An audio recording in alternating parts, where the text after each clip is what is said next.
All right, good evening. Waiting to see what the sound check does.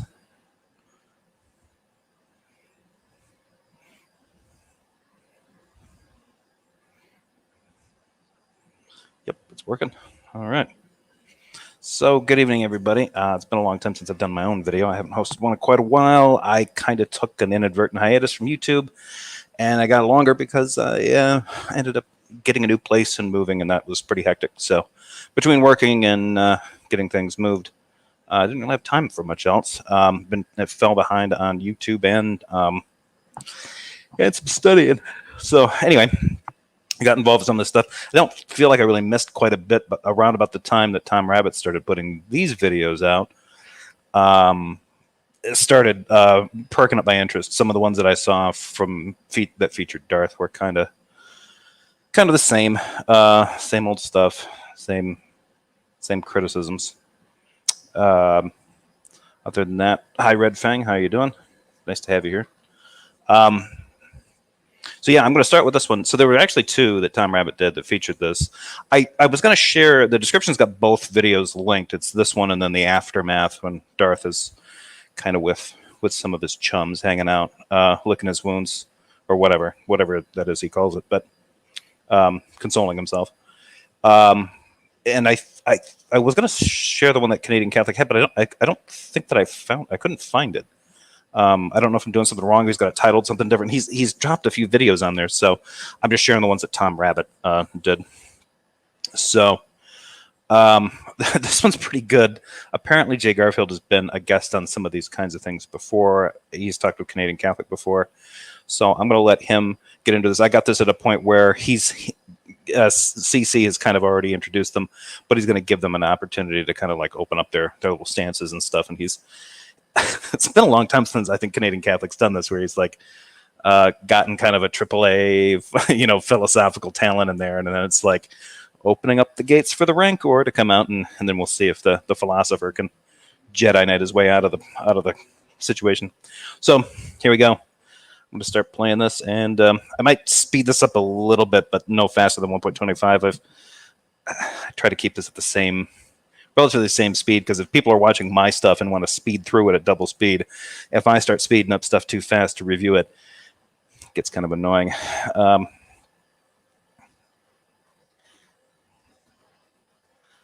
right.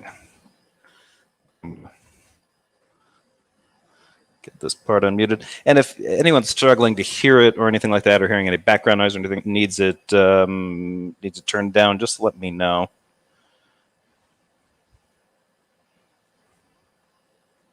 Dr. Garfield, let's start with you. 2-minute introduction. What's your view on epistemology, the existence of God, naturalism, and what we can know? Now, really briefly. Go ahead. Gosh, that's a bunch of big questions, right? So, as an epistemologist, I tend to be anti-foundationalist, and I have a kind of conventionalist view about epistemology, that our epistemic practices are human natural practices like any other, that we can study them, we can work on them, that they're very important, that they help us navigate the world, and that they're self-correcting. I do not believe in anything like an Abrahamic God, and I guess those are my quick answers to your questions. That's fine. Okay, Darth, we know your position. 2-minute introduction before we jump into the open conversation. Darth? Muted. There we go. I have my mic off. Okay. Now, I'm a fundamentalist Bible-believing Christian. I hold the evangelical theology. I debate against atheists, agnostics, and anybody who opposes the Christian worldview. And I take a biblical presuppositional approach to apologetics. And your brief thoughts on epistemology? What kind of like... How we know things? Yeah. We only know things because of how God created us to know things. God made us to know some things innately, and other things we can know through discursive reasonings. Okay, wonderful. All right, so we shall jump into the open conversation. All right, let's go. So, Darth, do you want to start, Darth, with a question? Or... Yeah, would you prefer I call you Dr. Garfield? No, everybody calls me Jay. If somebody calls me Dr. Garfield, I figure they're a bill collector. Okay. And that's the last conviviality that you will hear between these two, I think, at this point. Like, that's genuinely kind of nice. And watch Darth step on that like a bug. Okay, so are you a strong atheist where you deny that there's any ultimate creator God, or you kind of the kind of atheist that just withholds judgment? I'm an actual atheist. I'm not an agnostic. I do not believe that there's any reason to think that there is a creator God, and probably lots of good reason to think that there isn't. Okay, so what is your reasoning that there is no ultimate creator God? Well, for one thing, the best physics tells us that the universe began in a big bang and has been constantly expanding. If we believe that there was a creator God, we'd presumably find some evidence for that in the universe. On the other hand, we don't. Everything that science tells us about the world is utterly consistent with a universe that comes into being through natural processes and evolves through natural processes. I think that problems about theodicy and the consistency of the attributes of an Abrahamic God, that is omnipotence, omnibenevolence, and omniscience, are pretty catastrophic. So I've never seen a decent argument for the existence of a God. I don't generally believe in things for which there are no arguments. Okay, so your position is that there's no evidence for God. How did you determine that all the facts that you're acquainted with do not necessitate referencing the necessity of God? Have you determined what is ultimate and that it's not God? I don't even actually understand that question. I'm I'm going to rewind this just a second. Just back a little bit. Am I coming through okay?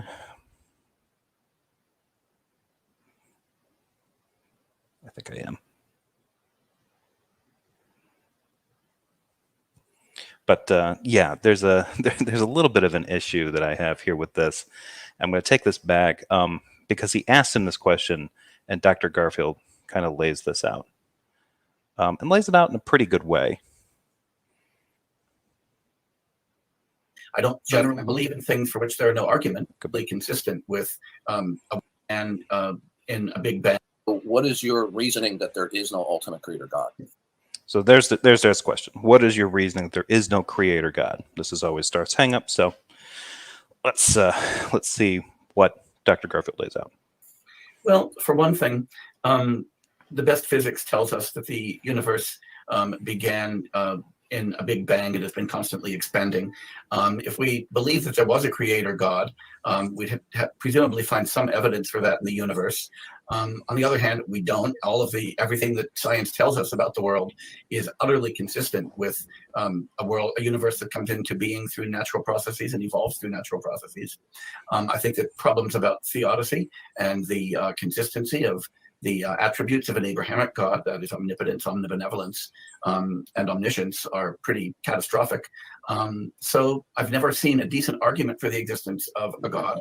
I don't generally believe in things for which there are no arguments.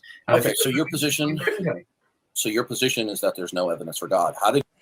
Okay, so I love this bit of this reduction that Duncan atheism does here.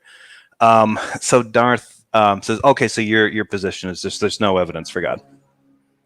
Dr. Garfield laid out a three-tiered structure of why he doesn't. The first one is, it's not that there's an absence of evidence for God. It's that the evidence that we have for the universe and its creation and its development are consistent with naturalistic explanations. All the best evidence that we have points to that. It does not point to a supernatural being, a creator being at all. Some of the evidence actually seems to kind of contradict that or point away from it. Two, he gets into notions like theodicies and things like that. There'd be problems of evil, and then the Abrahamic notions of the omni properties, which he labels as catastrophic, which they are philosophically, sometimes one at a time and almost definitely in any combination with each other, certainly all three of them at once, usually end up in lots of catastrophic contradictions and paradoxes. And then the third is he doesn't genuinely believe in, he doesn't generally tend to believe in things that don't have good arguments. He doesn't say, this last one, he's not saying good evidence. He hasn't heard a good argument for it. So his reasons are an absence of good evidence for God, while there is good evidence for naturalistic explanations of the universe, its origins, and its development. And then problems with defining that God and its definitional qualities and attributes being catastrophic and paradoxical. And then third, unconvincing arguments. Darth takes that explanation and turns it into, Okay, so you just don't think there's good evidence for God. That was not Dr. Garfield's answer. Did you determine that all the facts that you're acquainted with do not necessitate referencing the necessity of God? Have you determined what is ultimate and that it's not God? I don't even actually understand that question. I'm not interested in anything that's ultimate. I'm not quite sure what you would even mean by that. When I look God, ultimate means that which is eternal and the ground of the reason why anything at all exists. Yeah, the basis for all possible. Can I finish? Yeah, of course. Okay, so I'm just simply defining the term, right? So God would be that which is eternal and the source of all possibility of whatever is, can be, or cannot be. So if you believe that, I want to point out here, this is a completely unrelated to what Darth's talking about. If one were to attempt to play a drinking game based solely on the number of times the Canadian Catholic touches his face, everyone would die within minutes. It's he does not stop touching his face the entire time. And I'm not judging him. I'm not making fun of him. He's just, it seems like he's kind of like one of those nervous face touchers. But yeah, and please don't make a drinking game out of it. I'm warning you, that would be lethal for all. God is not, then what you're saying is what is ultimate and the source of all possibility is not a mind. Have you then decided what is ultimate, the ground of all being, the basis of possibility and impossibility, and that it's not God? I don't see any reason to believe that there is anything that satisfies that description. That something that is the ground of all being, that is universal and so forth. It would be to me as though somebody said, hey, do you know what the highest natural number is?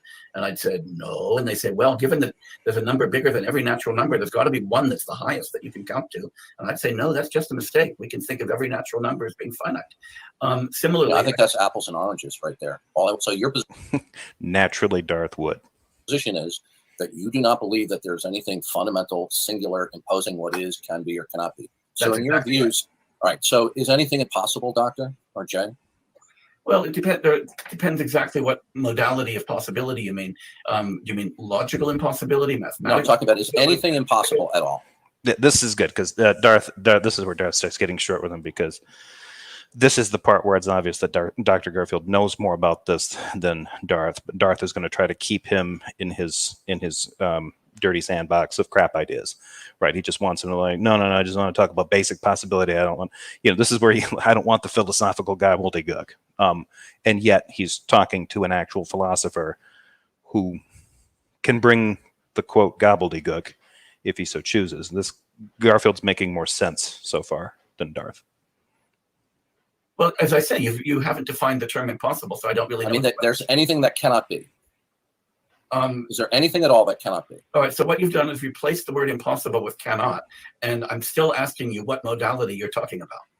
That's a really good point, because there is a difference between that. If you're talking about possible and impossible in terms of like modalities, that's different than saying something cannot be. Slight difference.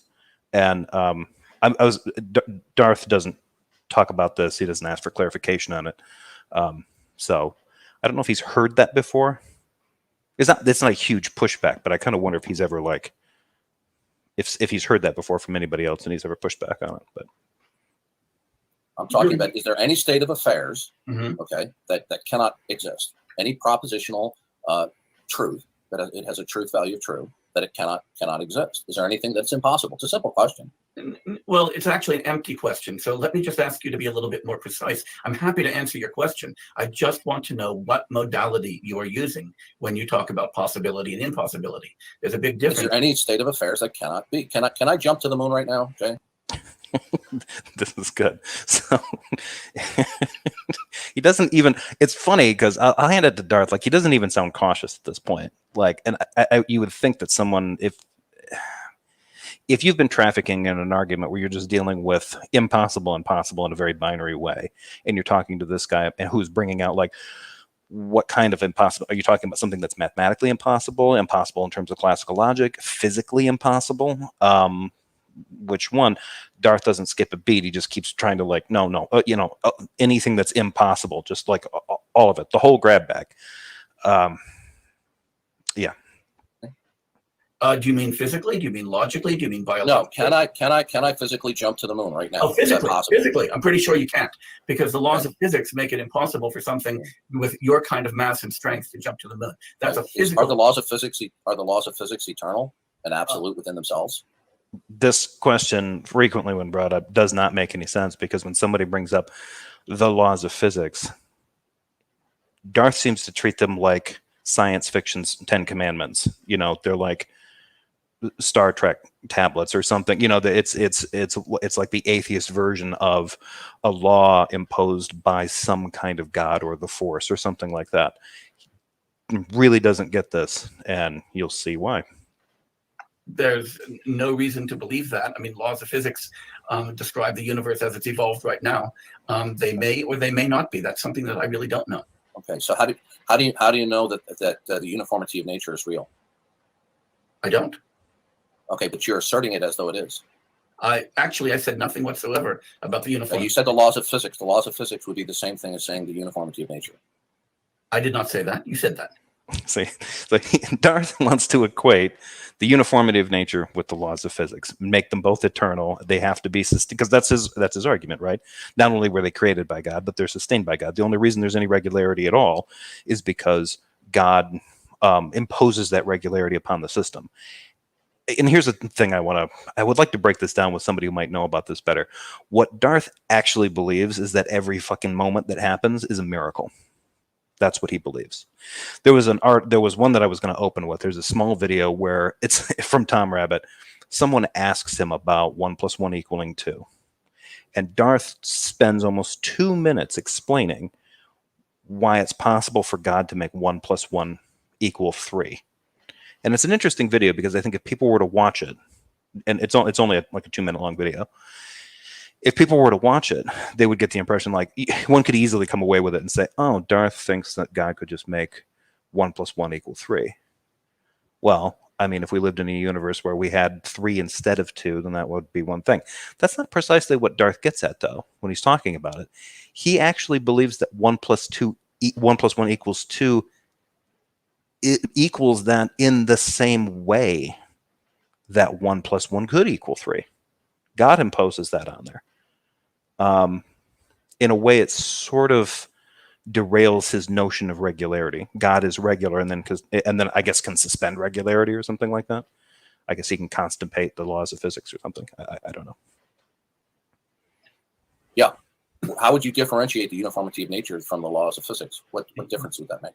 The uniformity of nature is the thesis that the fundamental laws that govern the world do not change at all and have been the same for all past and into the future. That's a question that is about time and about space, about the extent of the universe, both temporally and spatially. When you asked about the laws of physics, I took you to mean the laws of physics as we know them right now. That is the laws. How do you know that? Shush, let me finish as well. All right. Yeah, Well, okay, guys, stop. Look, I'm honestly trying to have an intelligent conversation. Guys. If you keep interrupting, it's not going to work. All right. Well, I was told we were going to have a back and forth conversation. Guys. Okay. Now, Jay's going to finish his. You were answering at length, and I'm asking a question of qualification. Okay. All right. Anyways, Dr. Garfield, let's continue. Okay. Yeah. I will resolve not to interrupt Darth if he resolves not to interrupt me, because I'm not interested in a shouting match. I'm interested in a conversation. I'm not shouting. I said. All right. So go ahead, Dr. There is a distinction between talking about uniformity. When we ask if something is uniform, that's a spatial or temporal or a spatio-temporal question. So normally when people talk about the uniformity of nature, they're talking either about the homogeneity of natural laws across cosmic time or across cosmic space. On the other hand, when we ask what the laws of physics are, the presumption is that we're asking about what the laws of physics are in this epoch. Now, they may be uniform across space and time. They may not be. I don't have an answer to that question. Okay, so what secures that there are laws at all? Where'd you get that from? Are you? It's like he caught that frisbee with his head. Nothing there. And the funny thing about this is that Dr. Garfield is now starting to get touchy, and this is where Darth starts kind of leaning into the whole thing that he's not being treated equally. I agree with him, and the reason is because he's not equal. If you are talking to somebody who's an expert in the field, and you are asking them questions and then interrupting their responses so you can assert your points into their statement, into their response, and it's obvious that you're not considering them fully, you're not really reflecting on them, you're going to get this kind of reaction from somebody like Dr. Garfield. You might get it from any professional in the field. In fact, he has gotten this from a lot of these people who start realizing that you're not actually listening to me, are you? I think Graham Oppy, it was either Graham Oppy or was it Stephen Law? I think one of them caught him doing that. Doing it inductively? The laws of nature as we know them are things that we discover empirically and verify experimentally. And that's what science is all about, actually. Verify. Okay, so are conclusions in science provisional, or does science prove things? Science, all conclusions, all empirical conclusions are provisional because they're all, in principle, able to be refuted by future evidence. And as we know, science is something that progresses. So things that we might have believed at one time, we come to disbelieve and to replace at other times. That's because so everything you believe now could be falsified tomorrow. That is exactly right. Okay, so then your claim that there are just laws of physics isn't necessarily true. It could be wrong, right? That's funny. Like, that's not really relevant to him, right? He's already said that the laws of physics are representative of things that we can understand in this epoch. So, absolutely, I never claimed necessity. Only okay. Well-founded. Okay. So you still haven't demonstrated to me, okay, that you said you don't accept that there is anything ultimate, right? Well, how do you know that in fact nothing is ultimate? This is always the silliest of questions, and this is actually a point where I think some people are almost forgiven for saying, oh, you can't prove a negative. That's not true. You can prove a negative, but if Darth is trying to do something like an internal critique of an atheist viewpoint, the idea of forcing them to identify their God equivalent in their worldview, because they must have it. They must have swapped out the God that he believes in, the omni God that is the foundation for all possibility and impossibility, the likes of which nothing else would exist, et cetera, et cetera. If you don't have that equivalent, you can't have a worldview at all. So you better give me what you think is absolute, foundational, fundamental, et cetera. That is an imposition of his worldview onto his conversation partner, his interlocutor, his opponent. And now, if that person, and he's done this before, where if a person just comes up with some kind of attempt, oh well, I guess foundational for me would be existence or reality, he'll shut that shit right down. Nope, he'll try to say that reality is an abstract set of stuff. If they try to say, oh well, I believe in your God, or I believe in a God, or I believe in a deistic God, no, you don't. So it's a really weird game that he plays. Like, I want whatever it is that you have that is exactly like mine. If they try to put that forward, they don't have it, right? There can only be one of these things. It's sort of like Highlander for him, and he's got it. No one else could have one. And so he's desperately trying to find the atheist that thinks that they've figured out what the actual thing is, what the real Pandora's box is, or whatever, the magic cube, the glowing orb, whatever, that anchors literally everything in the universe. And if you don't have that and you can't demonstrate it, then he doesn't have to give a fuck about what you talk about. But when you ask him to demonstrate his glowing orb, magic box, super God, super being, he just says it told him so. It was revealed to him. And then he acts like his reasoning and his logic and his senses don't matter in that process.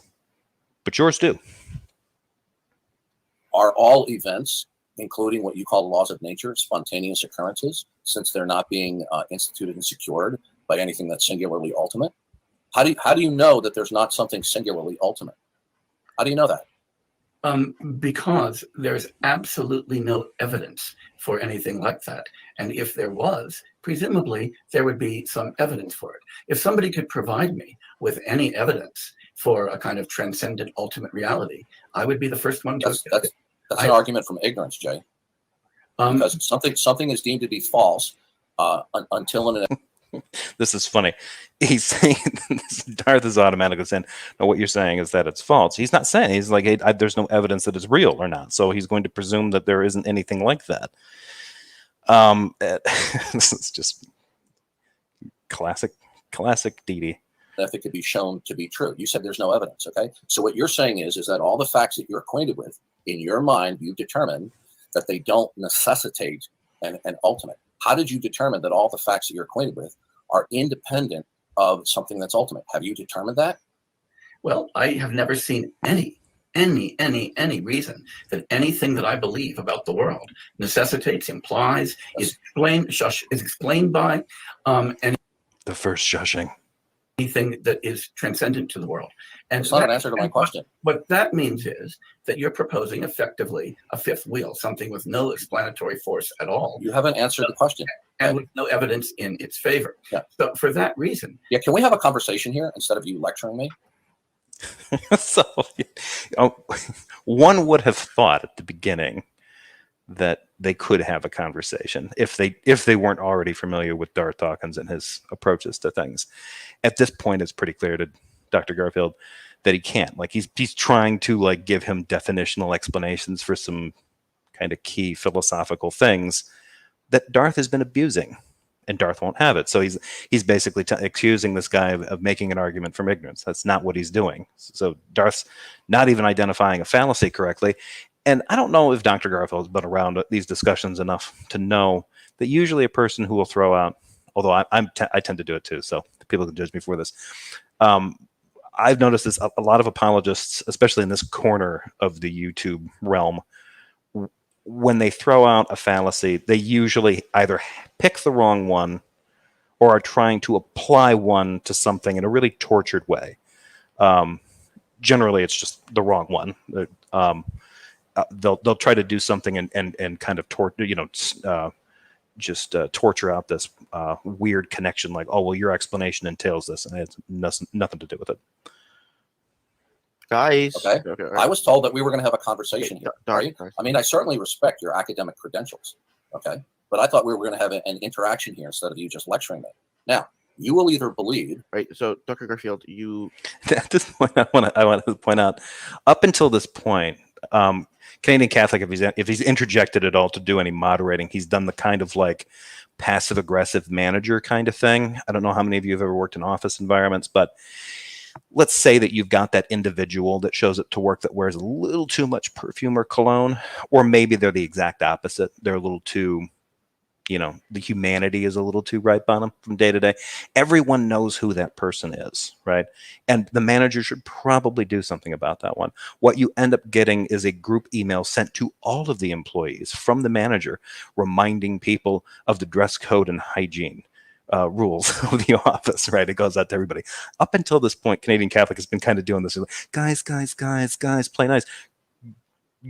Dr. Garfield hasn't been anything other than professional and cordial during this explanation, with the exception of a shush, right? The shush heard around the world for Darth Dawkins. And now it's going to change just a little bit. CC starts to kind of hone in on him.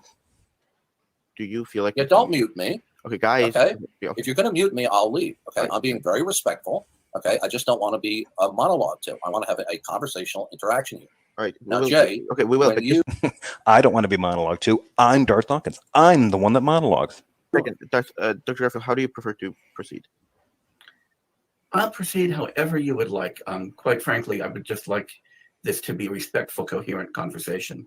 Okay. And if Mr. Dawkins is capable of that, I'm happy to continue. If he's not, if you mute me again, I'm gonna leave. I'm being entirely respectful. What I've asked, I was told ahead of time that it was. And here's where you have to listen to the diva talk about how he didn't have enough ice cubes in his water. The slippers that were left out for him were the wrong material. The floor was too cold. Why wasn't there an exotic bird in the corner of the room? Not that corner of the room. This kind of shit. Just listen to him go full tilt diva in the middle of a conversation, and he can't control himself even when he's with the AAA talent. Like if you're with your ghouls on Discord and everybody's got their guts hanging out, you're naked in your mama's basement or whatever. Yeah, be as uncivil as you want. But at this point, going this meta about how you feel and how you think you're being treated, and it's just not equal. It's not fair. I'm not getting enough time to speak. Of course, you're not going to get the same amount of time to speak. You're not a PhD in philosophy. And the reason that this was set up was so that people can hear what a doctor in philosophy has to say about philosophical topics. Darth's just there to riff with him, to ask him questions, to give him this stuff within his little presuppositional apologetic framework. and he's acting like he's being, I'm just being broomed. I'm being, the hook is being given. He's being pulled off stage. Like, yeah, because you decided instead of like going along with the show or asking relevant questions or maybe backing off on one tactic and then trying another one, you instead start making it about yourself and start complaining about, I'm being treated terribly. Well, suck it up, Buttercup. Like, how old is this guy? Like, he acts like some kind of like debutante. It's just insane. It would be a conversational interaction, not a Q&A where I get monologue. Okay? Now, Jay, you believe a Q&A where I get monologued. The idea of asking questions and doing a Q&A with a philosopher is to allow the philosopher as much time as they need to say as much as they feel they need to on a given question or topic. But Darth's not being given equal stage time. So, yeah. you will either believe that all facts derive and depend on something ultimate, or you will not. You've expressed that you do not believe that all facts derive from a singular ultimate. Okay? So that means that you've decided that all facts exist independently of themselves instead of something that is ultimate. How did you determine that that's the case, Jay? I never said that facts exist independently of themselves. I don't even know what that would mean. Why do facts exist if they don't derive from an ultimate? Why do any facts exist at all?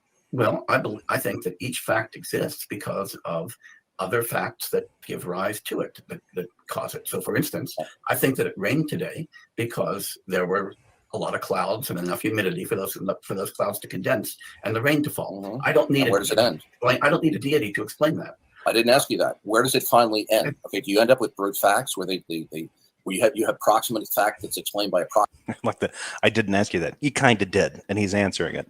Proximate fact, and then another one. Do you end somewhere to explain all these facts? I don't see any reason why one should. I'm not a foundationalist. I don't believe there are an end to explanation. Okay, so there's no ultimate reason why anything happens? That's right. Okay, so then you've now destroyed your ability to speak intelligibly because there's no rhyme or reason why anything is or why it happens. Okay, because it all will be proven. Okay, no, it is not a non sequitur, because what you're espousing is that when you look at facts and their proximate relations, when you finally stop, you say proximate fact A is because of proximate fact B because of proximate fact C. Your last proximate fact will be a brute fact. It just simply exists without any further explanation. No, so because I don't believe there is a last proximate fact. Do you believe in the causal principle? Do you believe in the causal principle that there's a cause and effect between events? There are many different versions of causal principles. What I do believe is that every event has a cause.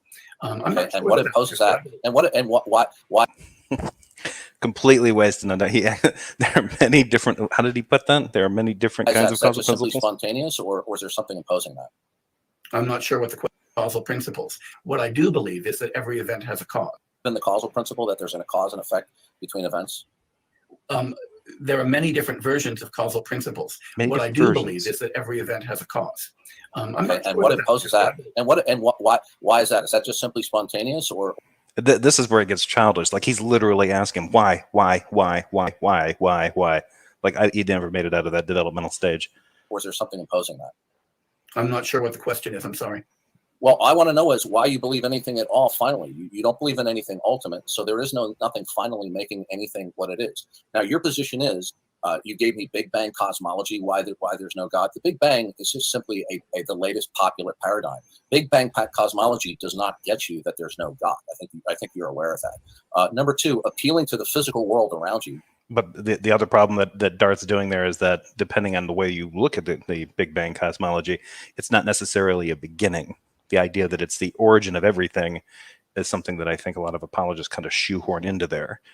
I think most physicists would put a pin on that and say that the Big Bang is an event. So, because you don't have a reason to believe in God, it doesn't follow from that there is not a God. Appealing to incredulity doesn't get you that there's no God. Now, if you're going to say that there's no God, you're going to have to defend one of two positions: that you know what is ultimate and that it's not God, and that it's impersonal, or you're going to have to tell us how you know that nothing at all is ultimate at all. Do you know? It's one of the two. You have to have an equivalent to his God, or you have to defend that nothing is ultimate. Either of those two scenarios, Jay? Look, let me ask you a question, Darth. Which God am I supposed to believe in? Is this Shiva Okay. you're interested in? Okay, so now what you're baiting and switching. Okay, when I talk, This is where Darth gets really touchy because he doesn't want to talk about the other properties of the God he believes in. He wants to just talk about his, quote, minimal defined God or whatever, just the absolute something.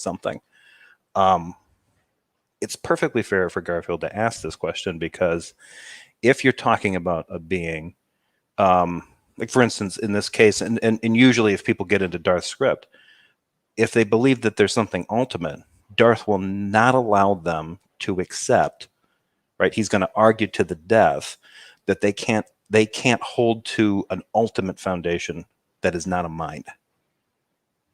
They have to hold to the definite, and the more it goes, the more things he slowly tacks on. So it's not just that you believe in something absolute and fundamental. That's not going to get you anywhere with Darth. He'll ask you next, is it a mind? I don't know if it's a mind or not. Aha, and then he'll try to browbeat you into believing, no, it's definitely a mind. Now, since it's that and it's a mind, it needs to be a mind because it needs to have a personality or whatever. Then does it have revelatory powers or whatever? It reveals itself to you in the form of its creation and its ways and the forms of general and special revelation. So those are necessary qualities that his God has. But when somebody starts asking, like, what God are you talking about? What else are you talking about? He acts like he can just get there with the ultimate foundation thing. There's just this one thing that absolutely everything depends on. That's not what he believes. It's also a mind, and it also reveals itself. It has a will. It has a personality. It wants a personal relationship with its creation. It's omnibenevolent. It's omnipotent. It's omniscient, etc., etc., etc. It's also simple in a theological sense, and I believe he thinks it's immutable. So, with atheists, and I ask this very same question, they bait and switch. You're baiting and switch. I'll repeat the question again. When you say there's no God, we're talking about a mind that is ultimate, the source of all possibility. If you're going to say that see, there it is. A mind that is ultimate. That wasn't initially there. Now it has to be an ultimate mind. does not exist, you have to give one of two possible answers. Either that what is singularly ultimate is not a mind and you know what that is, or that. And now he's changed it again. Now it's not just that he has to say, is there something fundamental, yes or no? You have to tell me, what is this fundamental thing that is mindless, or why is it the case that there's nothing fundamental at all? So he just keeps kind of like pulling on these a little bit. You know that nothing can or is ultimate. Now, can you defend either one of those two scenarios? I have no reason to believe that there is anything ultimate. And so no reason to believe. That's an appeal to incredulity. No, it's not. No, it's not. Didn't he say that before that was an argument from ignorance? Maybe he said it was an appeal to, maybe he called it an appeal to ignorance. I'm pretty sure he used ignorance, not incredulity. Yeah. Excuse me, do you think it'd be possible for me to finish a thought before Darth interrupts? I'm not talking. Yeah, Darth, I'm muting you because it's time for Dr. Garfield. Okay, Dr. Garfield, continue. Okay. It's a pretty fundamental principle of reasoning that if you've got something that for the existence of which you have no evidence and that explains absolutely nothing, either in reason or experience, that there's no reason to believe in such a thing. That, for instance, is why I don't believe in Satan. It doesn't follow that there's not a Hey, God. Darth. Sorry, Dr. Garfield. We're having a conversation here. Okay, but no, you can't interrupt. Okay, go ahead. I'm not interrupting. Okay, go ahead, Dr. Garfield. I think that we've just lost. No, we haven't lost him. I've just put him in timeout. Go ahead. Okay, thank you. If you do that again, I'm just going to. Oh, sorry, continue. Full tilt diva. Apologize for Darth's childish behavior. He really is childish, and I'm thinking it would be nice to talk with somebody who would behave politely and reasonably. Yeah, Darth, this is your last chance. Are you willing to stop interrupting? Yeah, this will be your last chance. If you need. Bye. Yeah, you're out of order. No, you're out of order. Like, what the fuck, dude? Brilliant. Sorry, Darth wouldn't behave. So, anyways, I hope this Darth experience wouldn't didn't put you behave. too much off. I mean, I hope you don't feel like your time was wasted. I don't know. I mean, I have plenty of time. I just hope your viewers' time wasn't wasted. I'm sorry. Yeah, we had a bunch of viewers. I apologize. I mean, I hoped that this would go well, and The viewers want to ask. Everyone showed up. Everyone watched the quick. I mean, how long did this last? I think maybe 10, 12 minutes. Oh no, it was longer than that. 20 minutes, I think, from the very beginning to the end when they actually probably closer to like 16 minutes once they got Darth in there. And yeah, it took him 16 minutes to cake his pants and get kicked. It would have been interesting to see Canadian Catholic bring him back in one more time just to see if he would really go off and make an idiot of himself. I'm sure he would have, but all right, I'm going to remove that one. We're going to share out another one.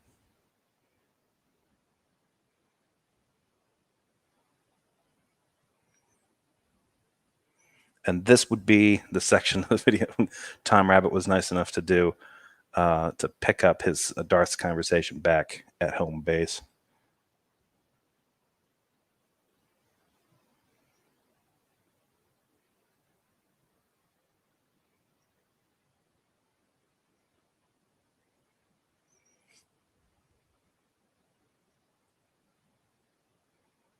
Darth wouldn't behave.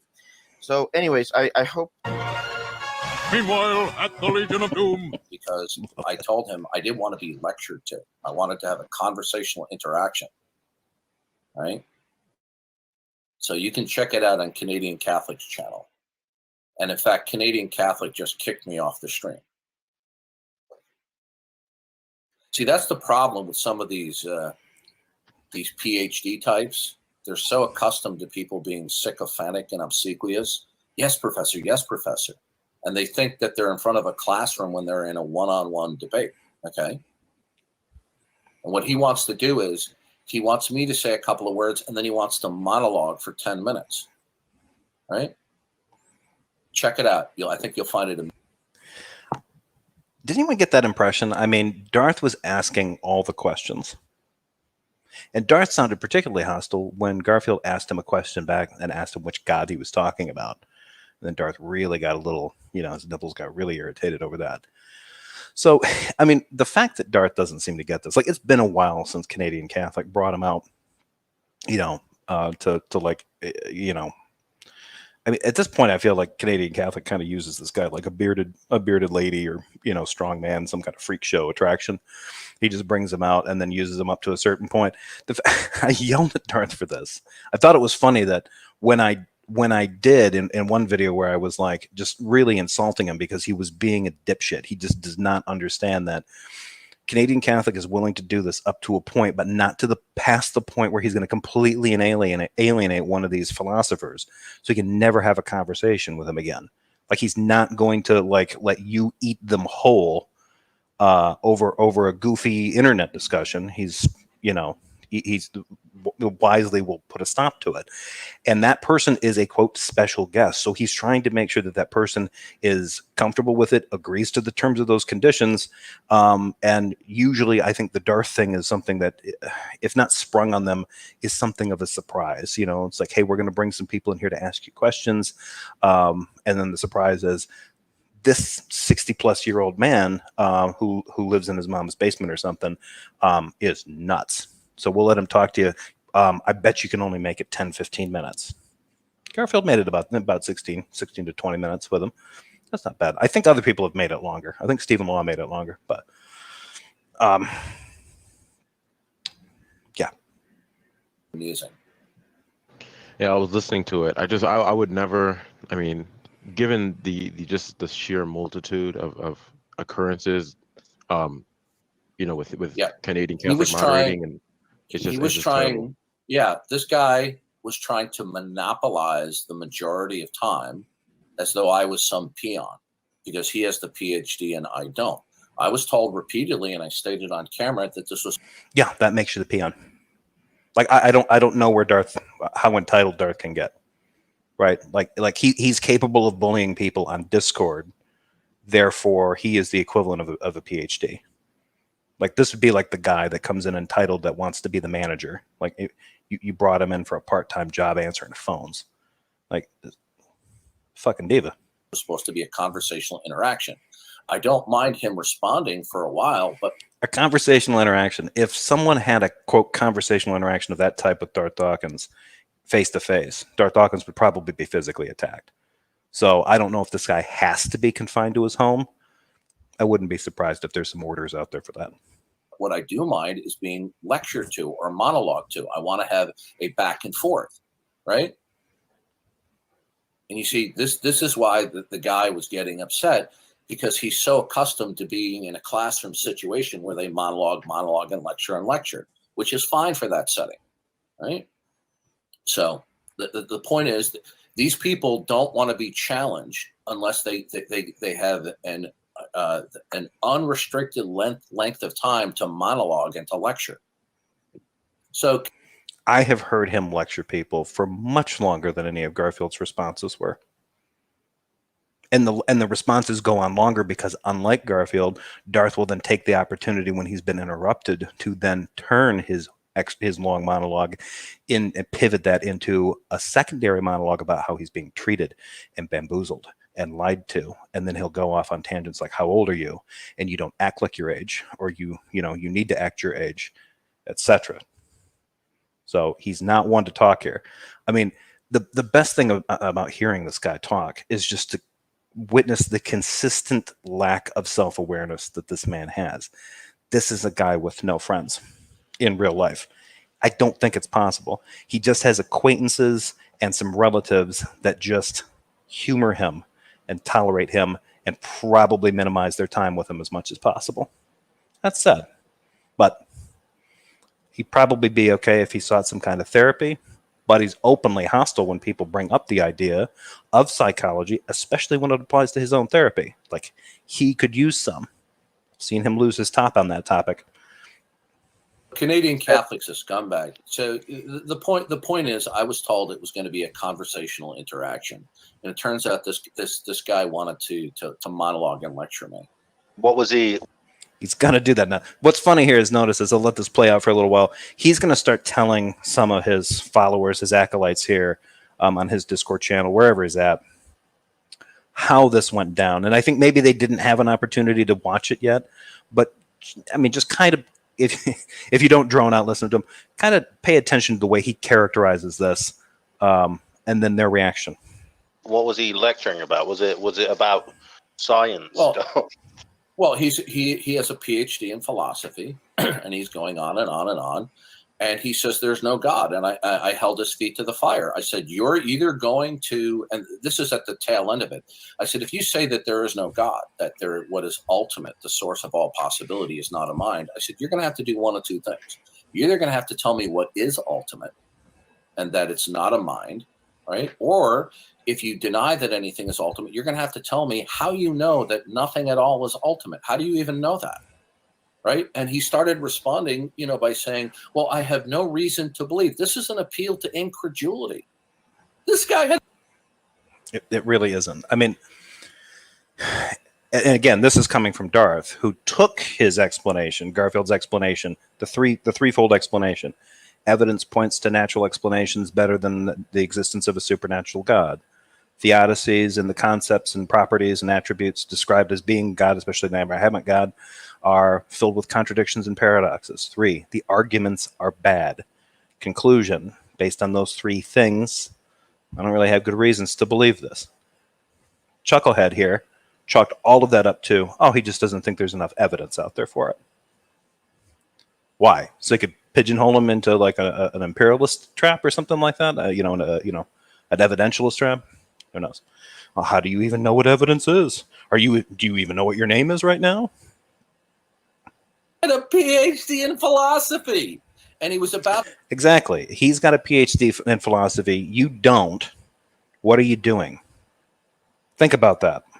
To be smoked even further, but Canadian Catholic kicked me, right? Because when I asked the guy the question, he starts... I want to know how he was going to get smoked further if Darth Dawkins was going to spend the next 5 to 10 minutes complaining about how Canadian Catholic was treating Darth on the channel. Nothing was going to happen there. Responding, not answering a question, and I said, you're not answering the question, right? Look, we're building up a team of philosophers, Darth. We need a name, you know what I mean? For the Darth University, all of the guys that have learnt philosophy from the Darth University. So, next time, which there probably won't be a next time with Canadian Catholic, I'm going to start a stream, okay? Because I'm not going to put up with this bullshit, right? All this guy wanted to do, you can go back to the video. Is Jay Robin here? No, he's not. All he wanted to do was, okay, so you listen to it. The Darth University for the Necessary God, DUNG for short. That would work. Okay. Now, be ruthlessly honest with me. Did you feel like this guy, because he has a PhD, he does it for a living, and he teaches students, that I made it clear to him that I didn't want to be monologued and lectured, okay? That I wanted it to be a free-form interaction. And he wanted to go on and on and on and on and on, okay, without me being able to interject and call him into question, right? Yeah, that was exactly what happened. And when you actually pointed out that he was giving an appeal to incredulity. No, Jay Robin, that was not exactly what happened. So apparently Jay Robin saw it, but he just accept that was not what happened. Like, if these guys can sit in these rooms and listen to Darth railroad people with his constant meandering horse shit, but Garfield's responses were just too long. They weren't too long. They were over your heads. Just admit it. You didn't understand what he was talking about. You could see the deer in the headlights, and then he tried to act I know. fake outrage. Yeah. And you see, this is what happens with some of these more academic wonks. When they get outsmarted, they get pissed. Was that why he was irritated, or was it the fact that you were fucking up some basic concepts, and when he went into longer explanations to sort of lay out a foundation of what he meant by certain things, you would respond by asserting something that sounded like another concept, but it was poorly defined, usually kind of empty, something vague. And then he would ask you for clarification on it, and then you would act as if he should know better, and then repeat the same stupid question. That would irritate a philosopher. So, this is just some strange projection on Darth's part, where he thinks I've developed a philosophy that I think everyone should understand, and I'm offended that I have to explain it. Yeah, if you have your own idiosyncratic explanation of some of these philosophical concepts, you better believe you have to explain it, and you have to be able to defend it. And if you're talking to philosophers and their responses are frequently, I don't know what you're talking about, I don't know what that means, you need to do your homework. Go back to the drawing board. Okay. Notice what I said to him. The only way that you can say. So I said to Jay Robin, remember I said to him, I said, the only way that you can say that God does not exist is you're going to have to tell me what is ultimate, and that it's not God. What is it? And I said, if you don't do that, your only alternative is to tell me how you know that nothing at all is ultimate. You'll notice that when he began to answer, he wasn't answering it. He just goes, well, we don't have any reason to believe, blah, blah, blah, which he was making an appeal to incredulity. He got smoked. Okay? Yep. And this is what some of these guys do. They go into lecture mode when they get seriously challenged. Really try to re-divert the conversation onto a topic that they know well, often, at any cost. And then they just start monologuing about that for ages. If you get stumped by a question, just pretend that you're not stumped. Start giving an answer, and then turn that into a segue to monologue on some semi-related issue. Okay? And you run the clock out. Okay? I don't understand what this means. There was no clock. He says this all the time. They're not in an actual debate. It's not like they had 10-minute openings or in exchanges. There's no fixed time for this. It was a back and forth. So bringing this up is just completely pointless. This is a weird thing to say. Other than to try to, exaggerate the levels to which Darth has been put upon. The tricks and traps they set for me, and I'm just trying to share the gospel of a contemptuous God with bad deals. And I pointed out to him, did I not, Jay, point out several times that I wanted this to be a back and forth interaction, not a Q&A of me asking questions and him monologuing and lecturing me. Didn't I make that clear? Right. Yep. And that's not how he wanted it. He wanted this to be like an AMA, I never should have trusted Canadian. It was set up as an AMA by Canadian Catholic.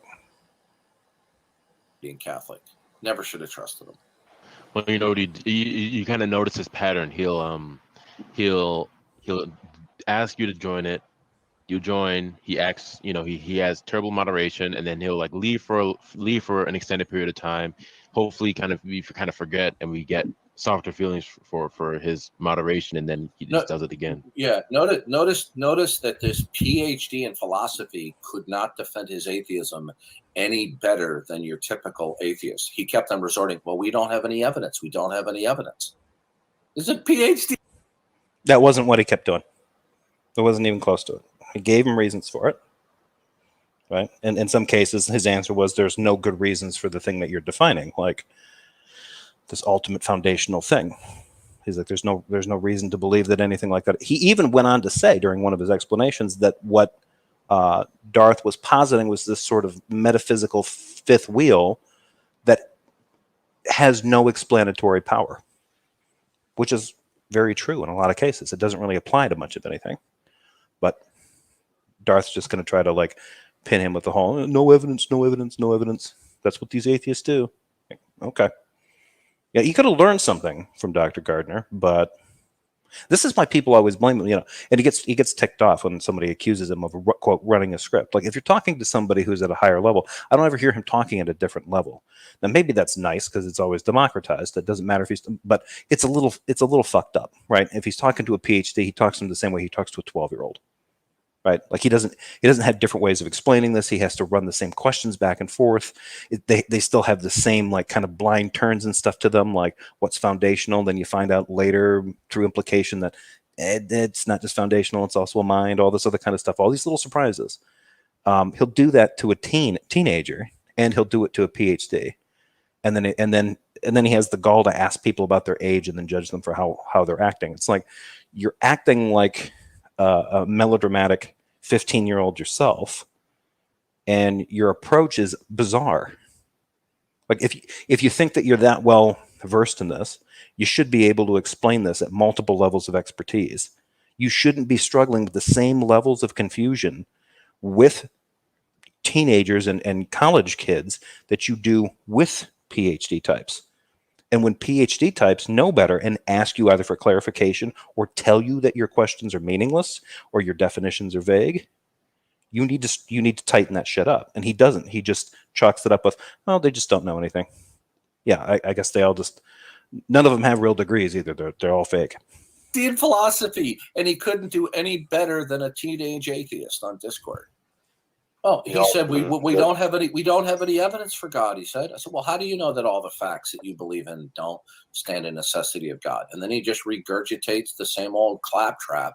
You know, oh, I don't believe that there's anything ultimate. Well, how do you know that there's nothing ultimate? How did you determine that? And then he started making the appeal to incredulity. Oh, well, we don't believe in things if we don't have a reason to believe in it. Okay. What? Wow. Okay, that's a bad argument.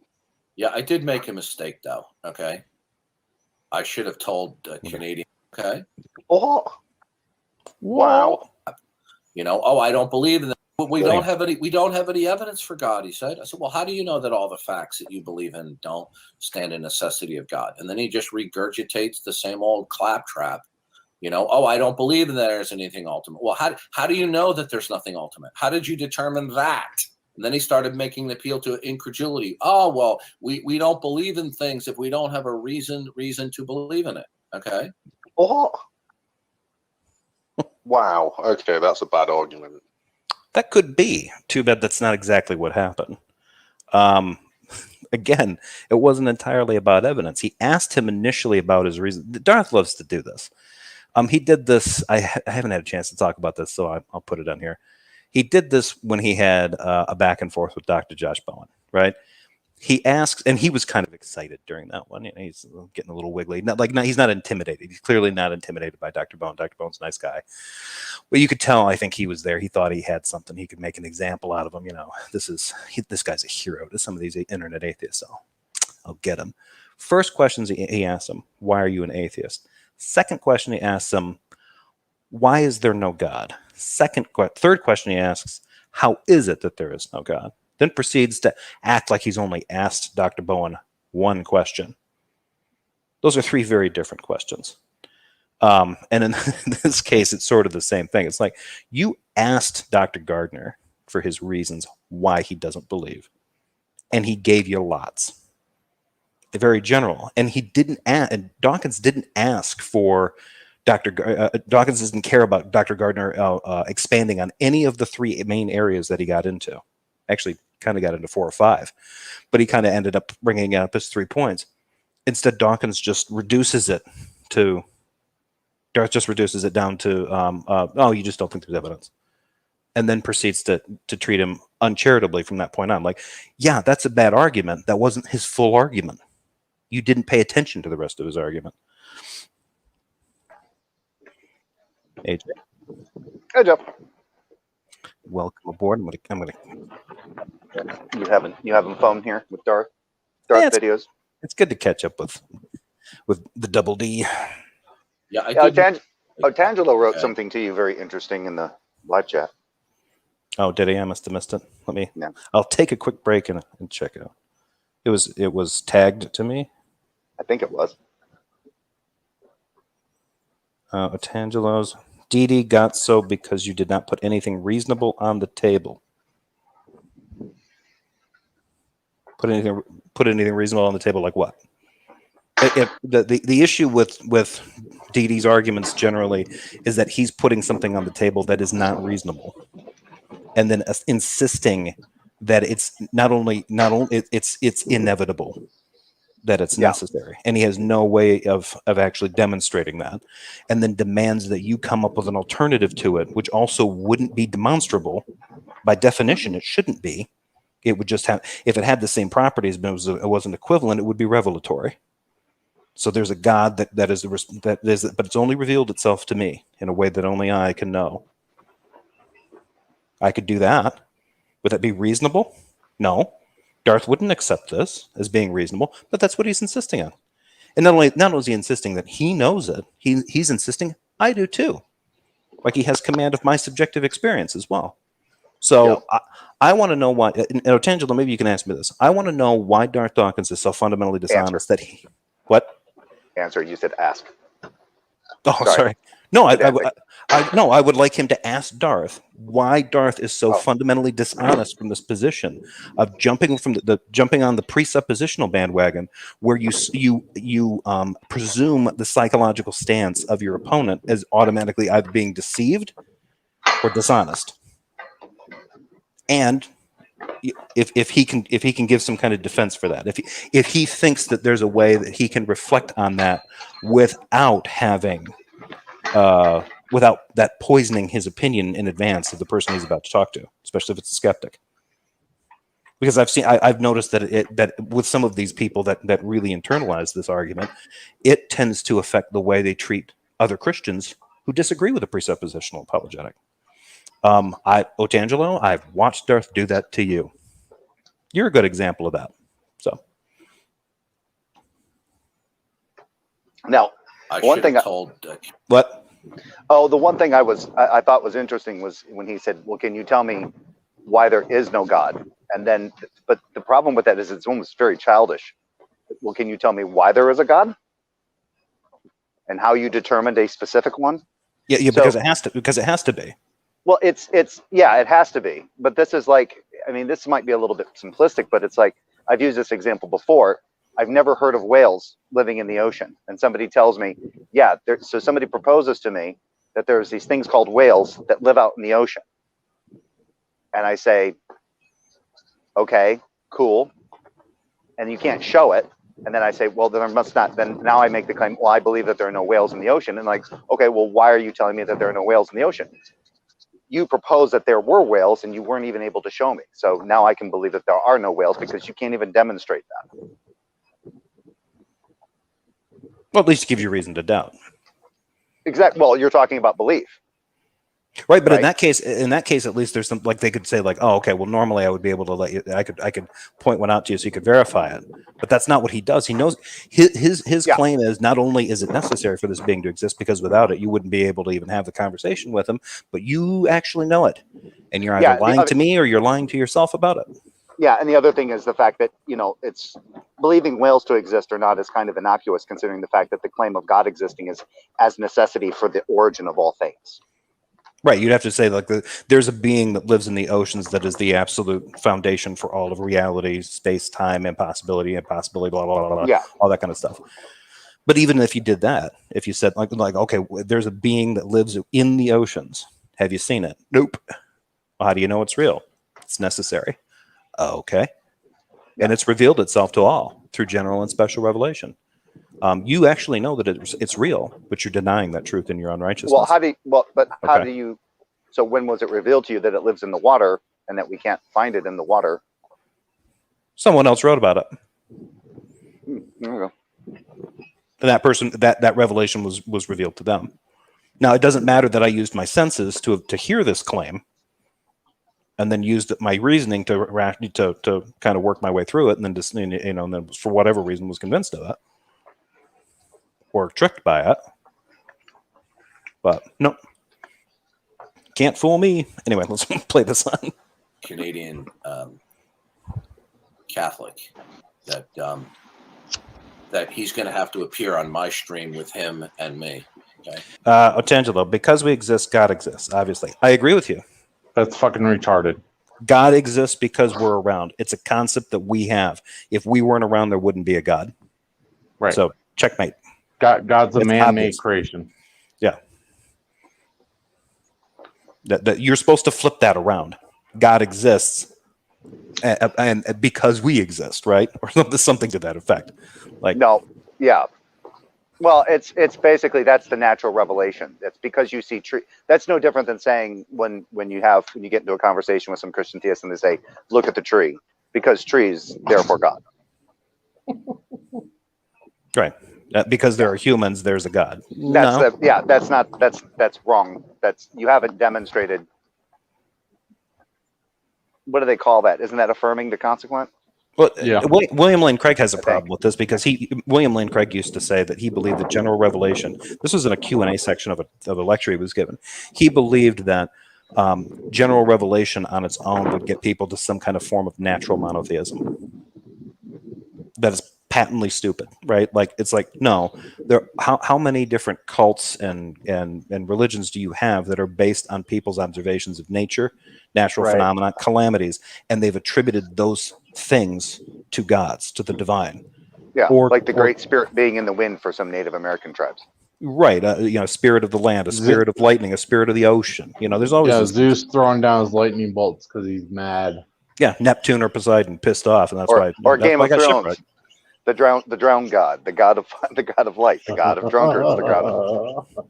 But I mean, to me, general revelation would lend you towards that. So you need special revelation to get you to something with a name, and a code, and covenants, and rules. And who's getting those rules, laws, covenants? Who's describing those to you? Other people. And Tangelo just made God's made up because he agreed with Snake.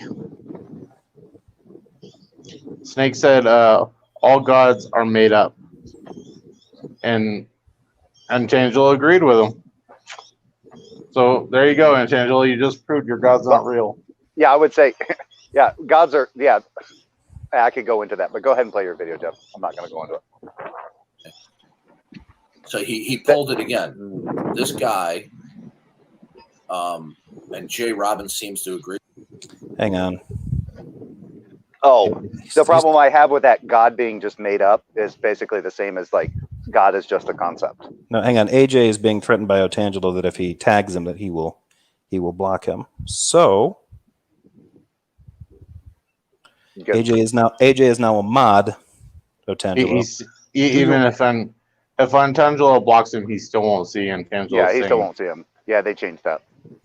Really? You just because I can't see Otangelo.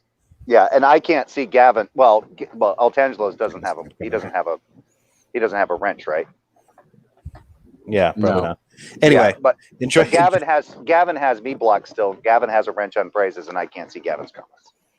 I like AJ's comment. So enjoy your wrench, AJ. Use it wisely. Okay, let me see. Don't time out on Tangelo. He wanted to be in lecture mode, Angry, right? Rather than this was supposed to be a face off between the two of us. Okay, it was supposed to be a level playing field.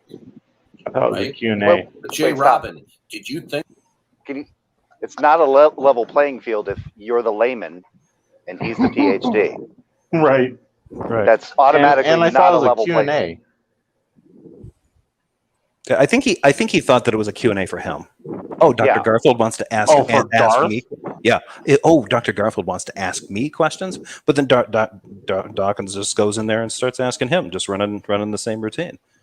So it's like, okay, you obviously knew it was an AMA. You went in there and started asking questions of him because you're going to challenge his atheism or whatever. So the idea that he's somehow getting treated differently is like, he's been here before. This has happened before, and he's acting like, and it doesn't matter how many times people have to tell him about this. Like, you're allowed to go so far until you start going full tilt diva on him, and then you got to get removed because it's no fun anymore. Like, you're a fucking stunt show, man. You're that guy on the bike in the metal cage or whatever. You know, it's only interesting to watch for so long. I would say that's more impressive than anything. Definitely more impressive. That's harder work. Yeah. Yeah. Not a direct analogy. That takes skill. Considering that engine stalls out when you're freaking all the way up on that wall, you're fucked.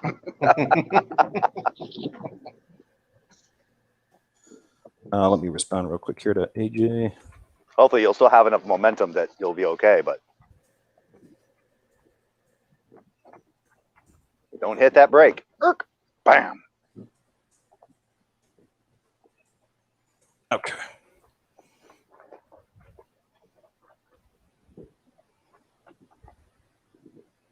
Is Otangelo still being snitty to AJ? No, I wanted to welcome. No, we got Jill in the chat now. R&R says, for the biblically literate, quote, I form the light and create darkness. I make peace and create calamity. I, the Lord, do all these things. That's Calamity Joe, Joe.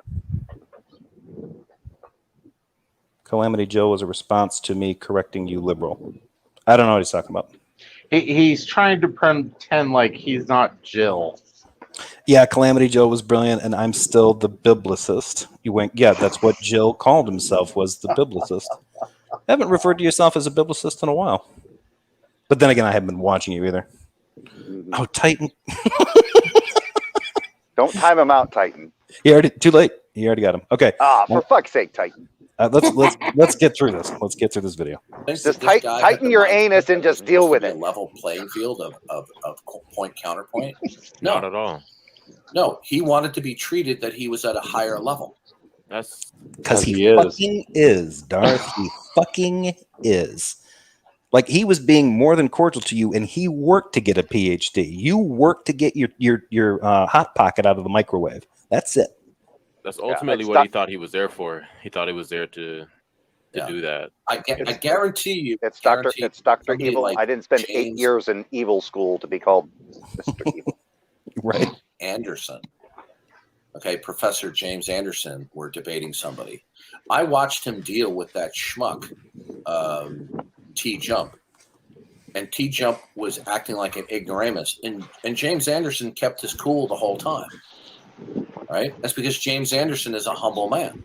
So what am I going to do? Sit there? Am I going to sit there and not object to this guy? That can't be said about you, right, Darth? Right. Sorry. Yeah, the hubris. I too am very humble. Oh, the pride. Right. With me? The biggest question for me is, why on earth, after all this time, do you expect Canadian Catholic to be anything other than a swine? I know, you are absolutely right. My bad. We to even think that he's going to be something that he's not. Can you stop? Can you stop that for a second? Snake not to pause that for just a second.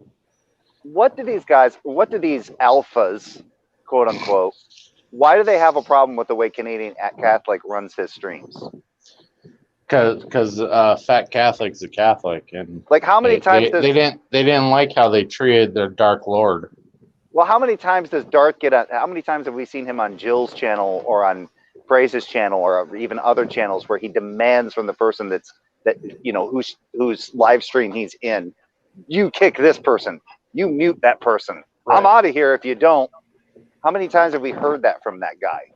Yeah, like all the time. This is not for you, Darth, necessarily.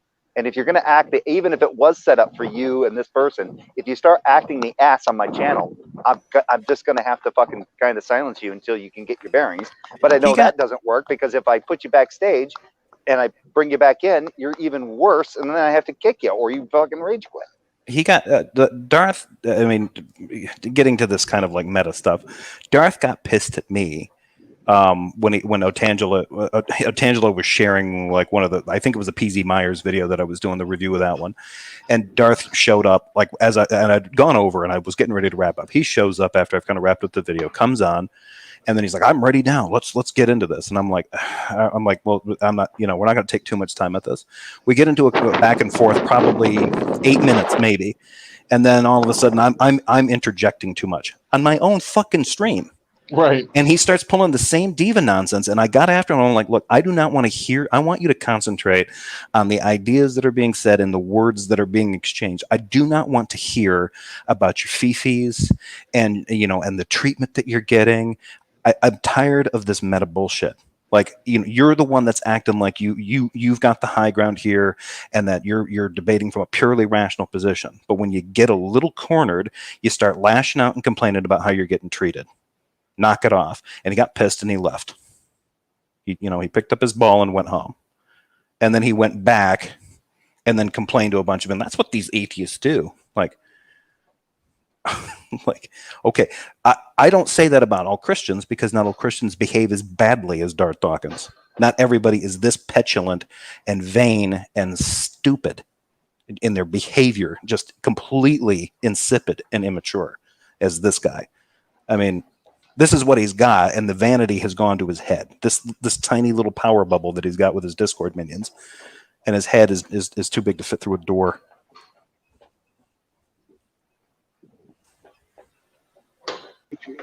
Look, he's caught. He goes, well, the guy's on right now. Can you come on right now? So I came on. All right. But if you get a chance, I don't know if you've seen the interaction, Tim. Just go on to Canadian Catholic channel. It's not that long, right? So this guy kept on going, well, we don't have any reason to believe that there's ultimate. Oh, we don't have any evidence for that. Well, okay, that means that you've determined that facts have proximate relations, but that when we pursue that they're proximate relations, they finally terminate, and they don't terminate in an ultimate. How do you know that? This is just an appeal to incredulity on his part. And he says, well, we don't have evidence. Well, how do you know the facts that you're acquainted with don't terminate in an ultimate? How do you know that? And he's like, oh, we don't have any evidence for it. It's just repeating the same claim. The issue here is that if they terminated it, how would that change anything for somebody like Dr. Garfield?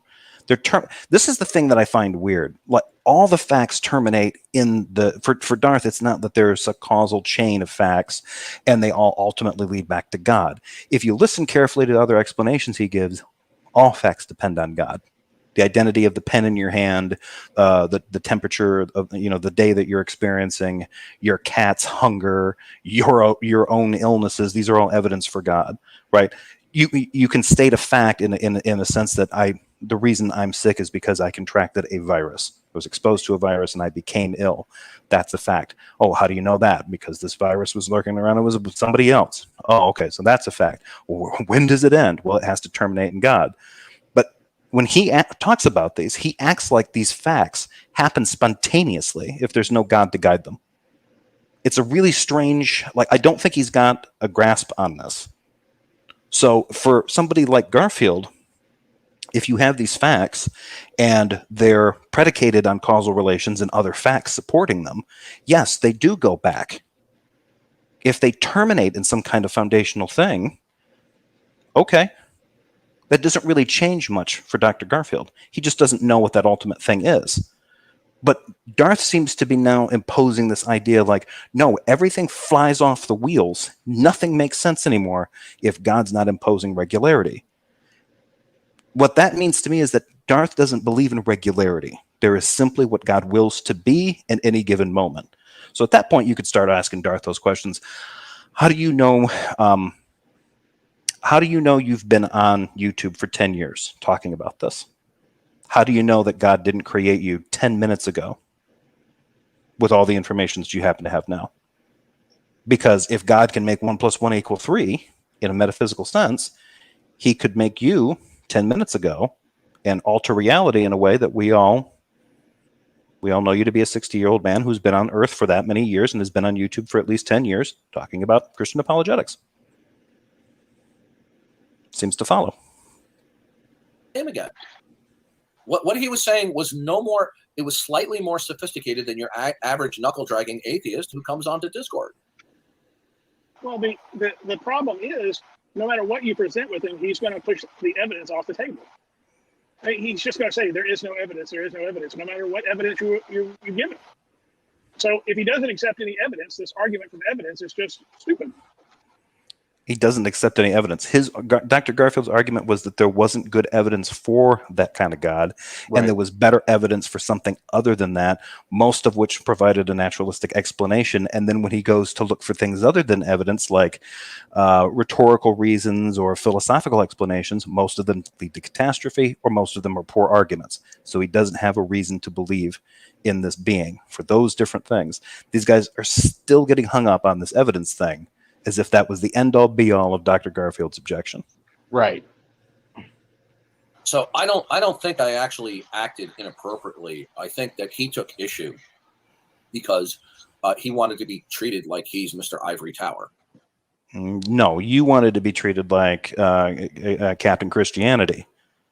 And when this guy was trying to talk you into some actual philosophical terms, you got butthurt about it, and you tried to push back because this guy's like, you're not going to be talked down to. This guy's not like, I don't get this. Darth Dawkins acts like if someone is providing him with new information and which is educational, this is somehow like a dressing down of Darth. Like, if you're not willing to take correction or revise any of the philosophy that you have, then what you've done is created a dogma and shoved your head up your ass. You know. Like I that mean, colostomy please be bag. ruthlessly honest with me. What's that? Like that colostomy bag. Let's not get on. That's not where they go. Praise. I just used Did you used think it. that I was rude at any point? You what? I was just referencing it, and we didn't have to go there. Okay. I thought it appropriate. But anyway. I think that's true for most encounters that you have. It's not that you're being rude or anything. It's just that people aren't following. J. Robin, yes, it fucking is. Darth Dawkins is fucking rude. If you don't pick up on the tone of his voice, like, what the fuck? If that Darth Dawkins talks to people in a way that in some ways it sounds like he's trying to initiate a bar fight. Well, Jeff, like, to be fair, I mean, you and I have a very terse tone to our voice, and so let me. And I'm just giving a little bit of grace here to Praise. When Praise did a reaction or response video to that conversation between me and Rage, he insisted. Well, he didn't insist, but he was claiming to his audience that I was pissed off at Rage. Yeah, but he also claimed you were drunk too, which you weren't. No. Like, I would like to know exactly how he would know I was either drunk or not drunk. But no, I wasn't drunk. Following the guidelines that have been set out previous to the conversation, and they just expect to go on and on and on. That's not really what this. I mean, I sat there and that's not what like. Yeah, that is not what happened, and I don't know what are you expecting to get from this guy other than like a knife in the back. Like, J. Robin and Darth Dawkins are one point of doctrine away from them being on the outs forever. That's the kind of person Darth Dawkins is. What's the point of this shit? But what exactly does it benefit J. Robin to feed into this kind of he's kind of feeding into like Darth's, or just kind of helping to justify Darth's mistreatment. Well, because J. Robin uses Darth's same tactics. So Is he just softer he's a spoken student about of Darth Dawkins. Yeah. He's And it's just interesting a little synth that's like, oh yes, Daddy, teach me more. I don't know if it's the case, if it's the same guy, but there is I can't remember what they're called, but it's Vi and I can't remember what his name is, but he's been on Talk Heathen before, like it's secular something but they had a thing from like 5 days ago and they're talking to a preceptor named Robin. I think it might be him. It could be. I think he's called it. I think he's called in the atheist experience too. Listen each time he answered, but at a certain point, I'm going to just say, I want to interject. I want this to be. I said it several times. I thought this was supposed to be back and forth instead of Jay just lecturing me. It's funny because wait a minute. You say to them. When you say back and forth, what exactly are your standards of back and forth? Like 1 minute to 2 minute responses each? Because if it's going to take him a while, if you really want a good, honest answer from him, he's going to probably want to explain. It might take him longer than 2-3 minutes or whatever.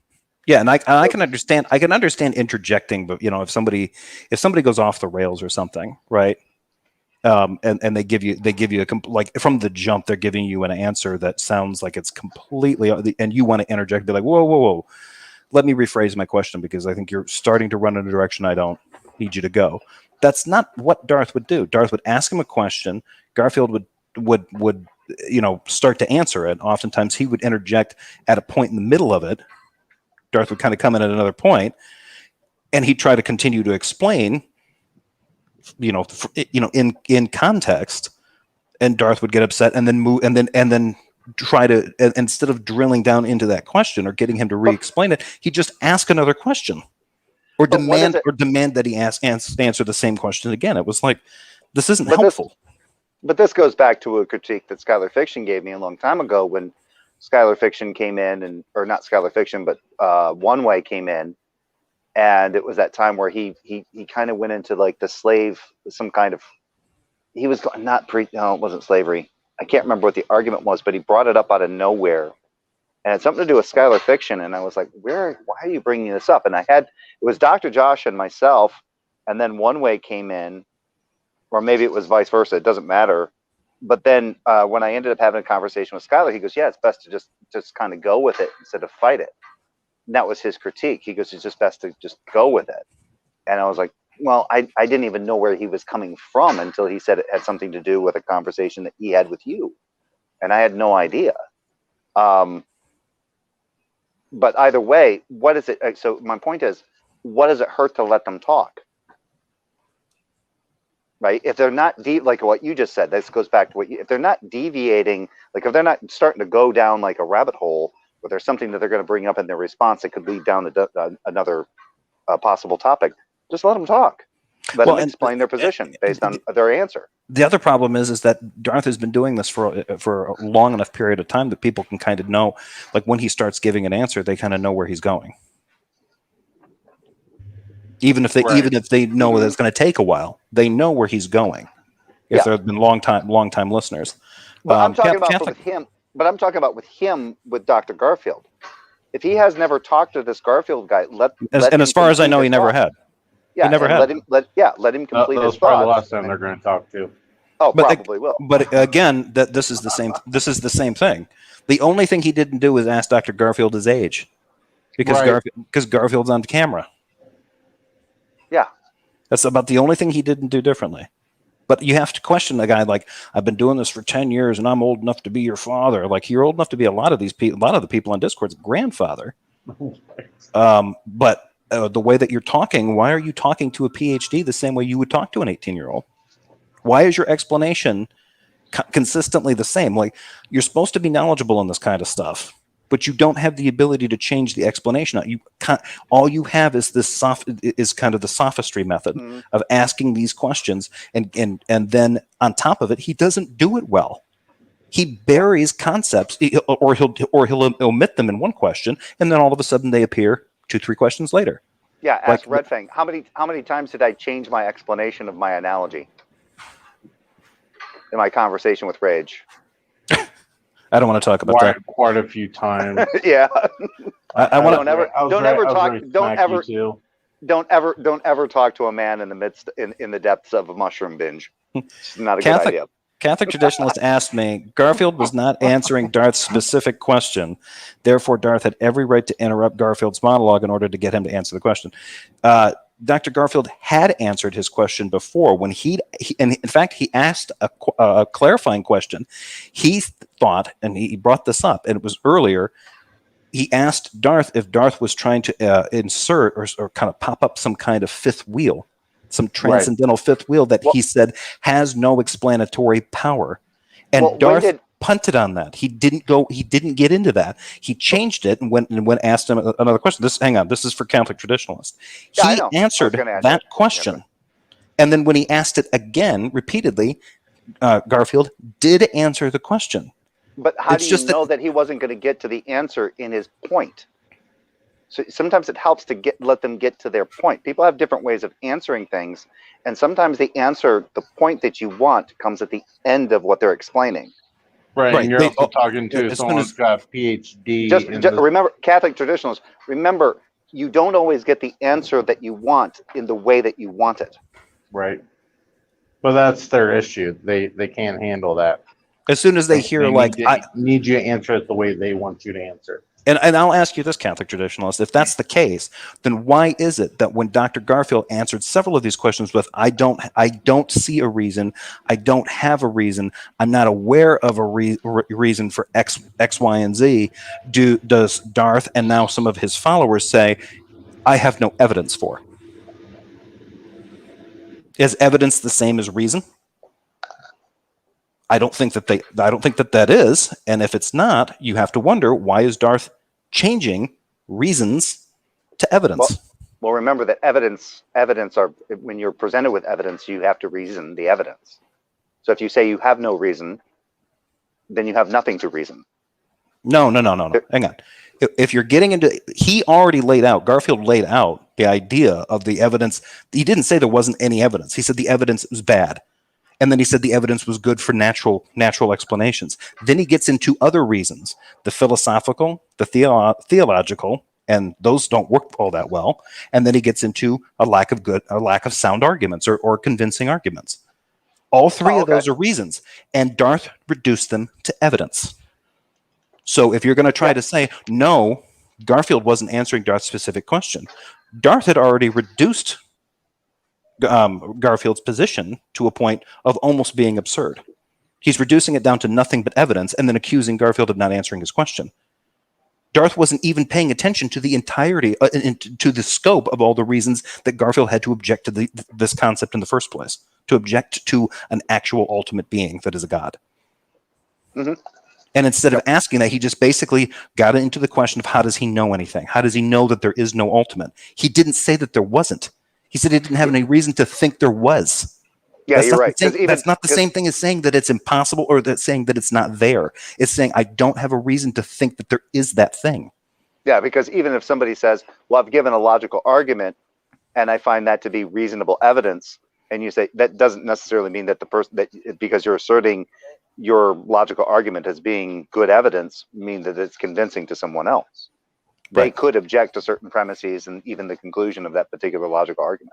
And by the way, thanks to AJ, he said Eric Murphy. It's Eric Murphy and V. I think her name is V or Vi. I don't know how it's pronounced. I think it's Vi. I think it's Vi. But yeah, they did a show about 3-5 days ago that had a guy named Robin on it, and it's interesting because they have it's about 30 minutes long. They're having a discussion with a preceptor, and they actually get to kind of an interesting point in it. So if you guys find it, I recommend watching it. Okay, well, what's your standard of evidence? They say they're a pragmatist, so you give them a practical argument, and they don't accept it, and then you say they okay, this is good. I want to a practical argument. Hang on, listen to this whole thing because this is kind of pathetic. Okay. You say, well, what's your standard of evidence? They say they're a pragmatist, so you give them a practical argument, and they don't accept it, and then you say they say that they want logical arguments, so you give them a logical argument, and then they won't accept that, and they say they're empiricalist, that they believe it in justification through like empiricism and stuff like that, and then you give them an empirical argument and they don't accept that either. I mean, it's like, no matter, even if you get them to admit the way that they justify things and then appeal to that, then they still don't accept it. It's just that's because you can still no, this is not Fox, not J. Robin. Fox that needs to understand that all arguments would be based in. No, that's Tim. Or not J. Robin or Fox or whatever. They need to understand. They gave three categories of arguments there. How do they define those three arguments? Practical, logical. Yeah. But here's the problem with that. He's acting like, oh, well, we gave you an argument in this form, so I met you halfway, you dumb hippie. Now accept what I have to say. It's like, just because you phrased it in a certain way or you're trying to appeal to a certain like evidentialism or empiricism or classical logic or pragmatism does not mean that you've actually constructed a useful or convincing argument from it. You've just tried to, and oftentimes when they try to do this kind of stuff, it's cringeworthy and obvious. Mm-hmm. So I don't like Foxy's just fucking off here. Like, this is weird. Well, I would like to see the structural differences between a practical argument, a logical argument, and an empirical argument. But what difference would it make? Well, that's what I'm asking. That's why I was asking. He's acting like if I structure it this way, you should meet me halfway because I did something to try to manipulate yours. Like, yeah, that's so what? Yeah, that's my point. I don't know what the structure is of those three categories of arguments. Right, but I mean, he's appealing to a structure of three arguments, and I don't know what the structures are.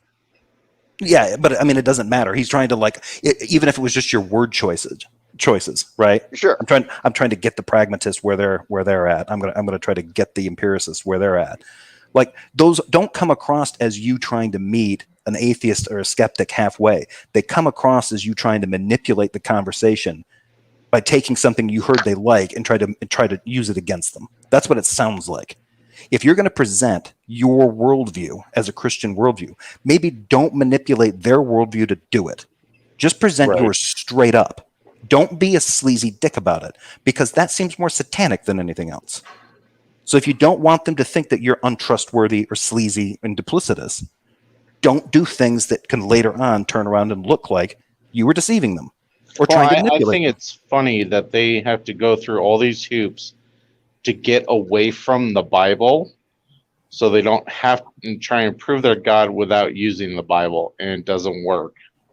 Right. Yeah, it's like, well, I could just tell you to read the Bible, but that doesn't work. Because the Bible, when people study it, that's deconverted too many Christians.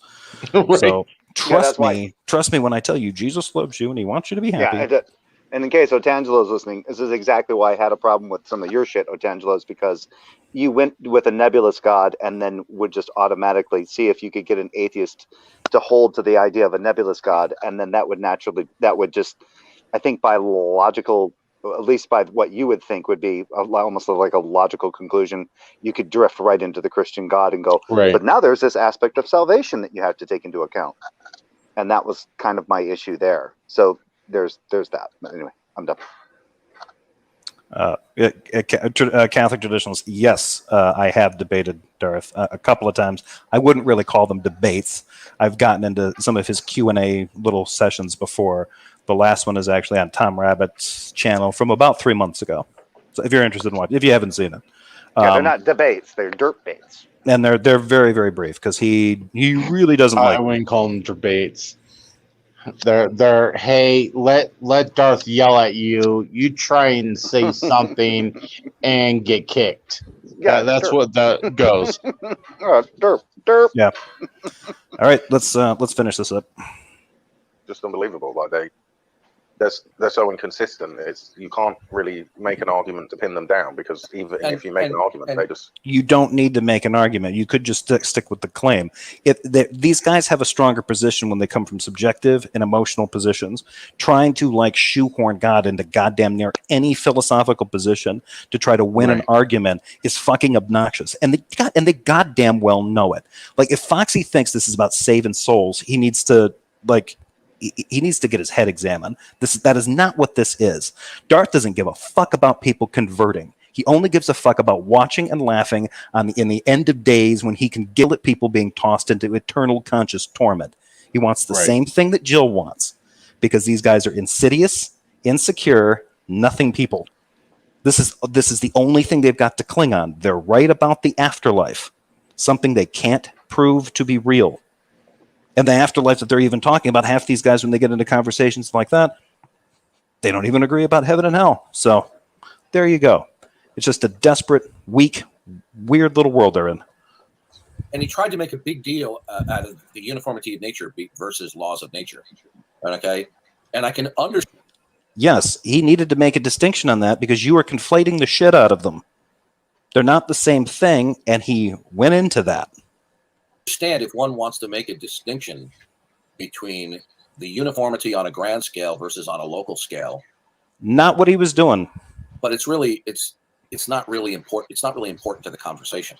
The distinction was not uniformity on a grand scale versus uniformity on a local scale. It was the uniformity of nature, which is an issue that he said involves relationship between space and time, whether or not these laws have remained the same and are the same and will remain the same going into the future. If you're talking about the laws of physics in terms of science, the laws of physics are explaining things as they happen right now. They might apply to how things worked in the past, going all the way back. They might apply to things applying to the future, going all the way forward. But that's not what physics is concerned about in that sense. You were conflating those two concepts, Darth. And Garfield pointed that out to you, and you clearly didn't listen or you didn't comprehend it. Yeah, the problem is with many of these PhD atheists, they do not like being challenged. Yes, it's obvious that then you must be a PhD, Darth, because you don't like being challenged. This was an opportunity for you to learn an important distinction between the uniformity of nature as a concept and the laws of physics. And you flunked it. Notice that, like, the smarter the people are, obviously, for a long time. And I've always tried to talk in really layman's terms. I don't like to overcomplicate things, so I refuse to learn all the $20 words and stuff, Darth. And so it's like these guys, they're just using like semantic games. The $20 words. If these guys study theology, then they know some $30 and $40 words. I'm sorry, but hypostatic union and soteriology are not words that flow out of normal everyday conversations with the average person. Right. Try to make themselves look clever, but if you show them in a really simple way how their arguments are flawed, then they just get angry. They'll start calling you names and stuff like that rather than actually addressing the arguments, which is, I've had that happen on a number of occasions. But calling PhD stupid, referring to somebody like Canadian Catholic as being a liar and a trickster, these PhD types are no different than teenagers with their equivocating and dodging answers. None of this stuff is meant to be taken as being insulting. Right. Good job, guys. His first line of reasoning was to say, well, God doesn't exist because they believe in the Big Bang. I mean, no, it was not. That wasn't even close to what he said. Not even close, Dee. Not even fucking close. And I'm not going to repeat the three things that he went into. That was not his fucking answer. It wasn't the first time he answered it. It wasn't the second time he answered it. It wasn't the third time he answered. He brought up the Big Bang, that Big Bang cosmology thing, as part one of his of at least a three-part explanation. Darth is the one that brought up Big Bang. Yeah, he did. But as far as I think Garfield dropped the name of Big Bang when he was talking about physics, describing things occurring naturally and development, and there's better evidence for that in contrast to evidence for a supernatural being. So it was just thrown out there. He was appealing to physics in general, and that the evidence for naturalistic explanations and the natural development of the universe was better than evidence for a supernatural God. He just happened to throw out Big Bang. That was only one facet of a multifaceted answer that he gave. And Darth now has gone from, when he talked to him, it was, so you just don't believe in God because you just don't think there's any evidence for him. Now he's saying, he doesn't think that there's a God because the Big Bang. Didn't say that. That is not how that worked. Sorry, bud. I couldn't believe my ears when I was hearing it. God doesn't exist because he believes in the Big Bang. Is that what the guy just said to you? That was one of his first. Well, go to Canadian Catholic's channel and listen to it. This was one of his first lines of reasoning. Yes, go listen to it. You'll hear him not say that. Look, it would have gone on. I gotta respond to Secular Pigment. I very much doubt that Canadian Catholic will come here. I attempted to join one of his videos. I think it was last Sunday night.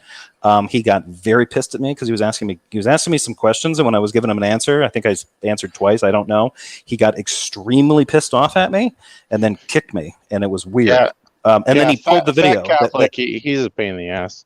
He acts like Darth. He kind of went off like Darth, and then he kicked me, and I couldn't figure out why.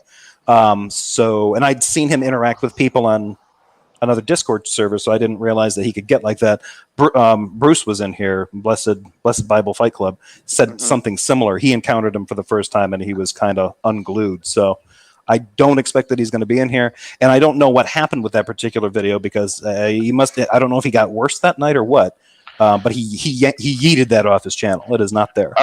Some reason, Fat Catholic, after any video over 4 hours, he takes down.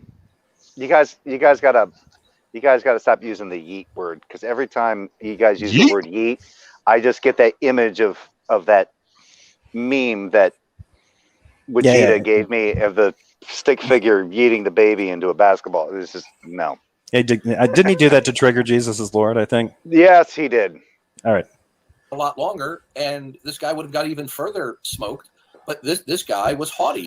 Hang on, Tangelo, think about that question. I know English isn't your first language. How is it that there is only the natural world? How the fuck is somebody supposed to answer that? How is it? You want me to describe them? You want me to describe all the mechanisms for why it is the case that there is only the natural world? How do you know? How do you know? Do you think that I only believe in the natural world? Yes or no? Let's finish this video. He wanted to be unrestricted in his lecturing, and I repeated several times. I was told that this was going to be a free-form interaction. See, this is the problem when you talk with some of these PhD types, right? Oh, Catholic traditionalist was being a shit to Amanda? Kick him. You can kick him. They're not accustomed to being on a level playing field, being challenged. Wait, they may be challenged. Out of curiosity,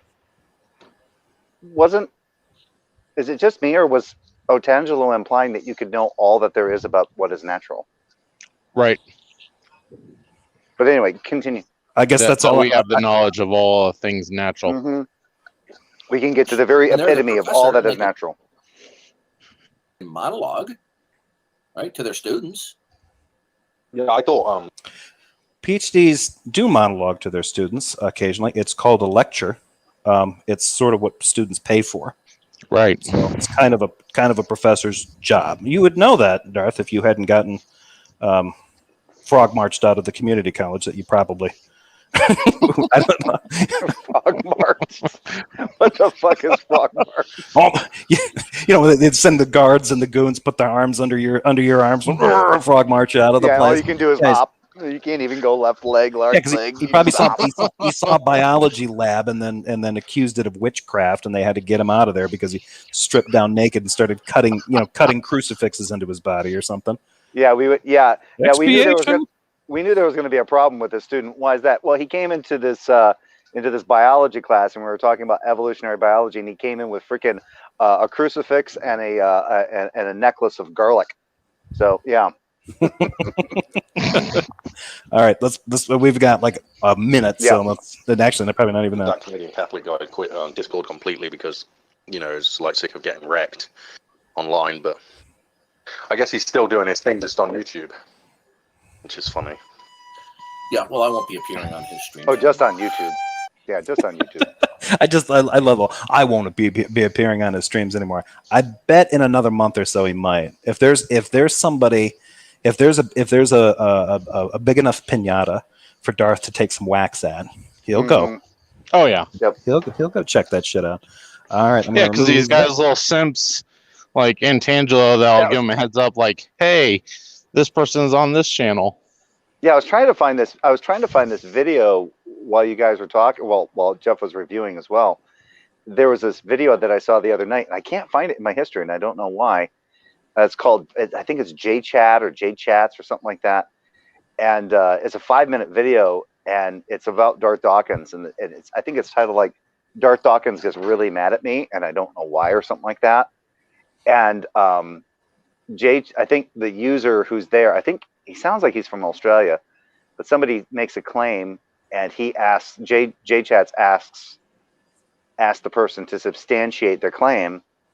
And then Darth comes in and goes, well, he asks him to substantiate his claim for asking this person to substantiate their claim. It's 5 minutes of hilarity, but either way. Okay. I wish I could find it so you guys could watch it, because there's not a lot to really break down in it. It's just 5 minutes of like, yeah, it's Darth. Okay. Then AJ. he asks him, and he does that thing where he asks him, he's like, how old are you? And he goes, 30. Okay. He goes, well, you're acting like a 16-year-old. He goes, well, I could say the same thing about you. Darth didn't like that. Well, yeah, I mean, he never does. AJ, welcome. So, what have you got? Well, first I gotta find my unmute button. A couple things to preface this discussion with. One, the countdown has already started, as I earlier consumed some items that are going to possibly render my cognitive abilities to a more limited condition. So, dude, I told you those mushrooms in your backyard are not for human consumption. I'm right now. I'm okay, and I don't have superpowers. If I get to the point that I have superpowers, I'll just drop off the stream. So If you hear a combination of children giggling in your mind along with the song "Inagata Davida," then you know it's time to tap out. So. Yeah, exactly. Yeah, and by the way, you won't have superpowers. You'll just think you have superpowers. Yeah. Big difference. Well, I've been able to time travel and teleport. That's possibly the same thing. So it's always disappointing when you find out your superpower is I stood naked on the top of my car. That was my superpower. Yeah. My superpowers came about 2 hours after I was like, oh, I am way too high. So that's when I know I'm having a good time. Edibles. Yeah. Well, yes. Then time is clearly a factor. So yeah. Well, may I say that the basis of what's going to happen to you is based on a particular plant with a particular 5-leaf, like a 5-leaf configuration. Yeah. There we go. Yep. Believe it or not, this got started because my dad had cancer, and that somehow turned into me being a recreational and semi-professional maker of things. But at any rate, not what I came here to discuss. Well, you and I need to chat sometime. So, fairly well. I had an epiphany the other day when I was stone cold sober. And it's one of those things where I'm going to preface this with, I'm expecting you guys to completely shoot this down, because if I'm right, then I've come up with a defeater for like half of the arguments for theism. And so I fully expect that I just didn't stumble across this and everybody's missed it for the last few centuries. But that said, I'm going to throw this out and you guys tell me where I'm wrong. I posit that any argument for God, ontological argument or anything like that, that it's in some premise ascribes properties to God. In any argument that's formulated that way, there is inherently an unspoken premise that either the God in question is real and these properties are real. So we're saying that if I'm going to say God is a maximally great being, okay, well, if we're defining him that way, then I'm assuming that maximally great being and God in reality match each other. So I'm basically granting in that unstated premise that they exist. It's sort of a analytical synthetic proposition thing that it's like an equivocation between the synthetic proposition and the analytic proposition, I guess, is sort of the best way to phrase that. Well, you're taking that particular thing into consideration in the argument. Yes, but if we're putting these properties in there, then we're assuming God exists, and that is a circular argument. That's a premise that contains the conclusion. if we grant it on a conditional basis, if we say it's hypothetical, so let's say let's say we're talking about a unicorn and not God. If I say, okay, hypothetically, I'm going to say that a unicorn has a horn, and that's going to be part of my argument later on. That's fine. I can grant it hypothetically, but then I haven't justified that unicorns have horns. That I'm not justified in making that assertion yet. I have to prove that, and I can't do that without first proving that the thing exists. So either way you go, there's no, like, you're sort of backed into a corner. Okay, let's hear it.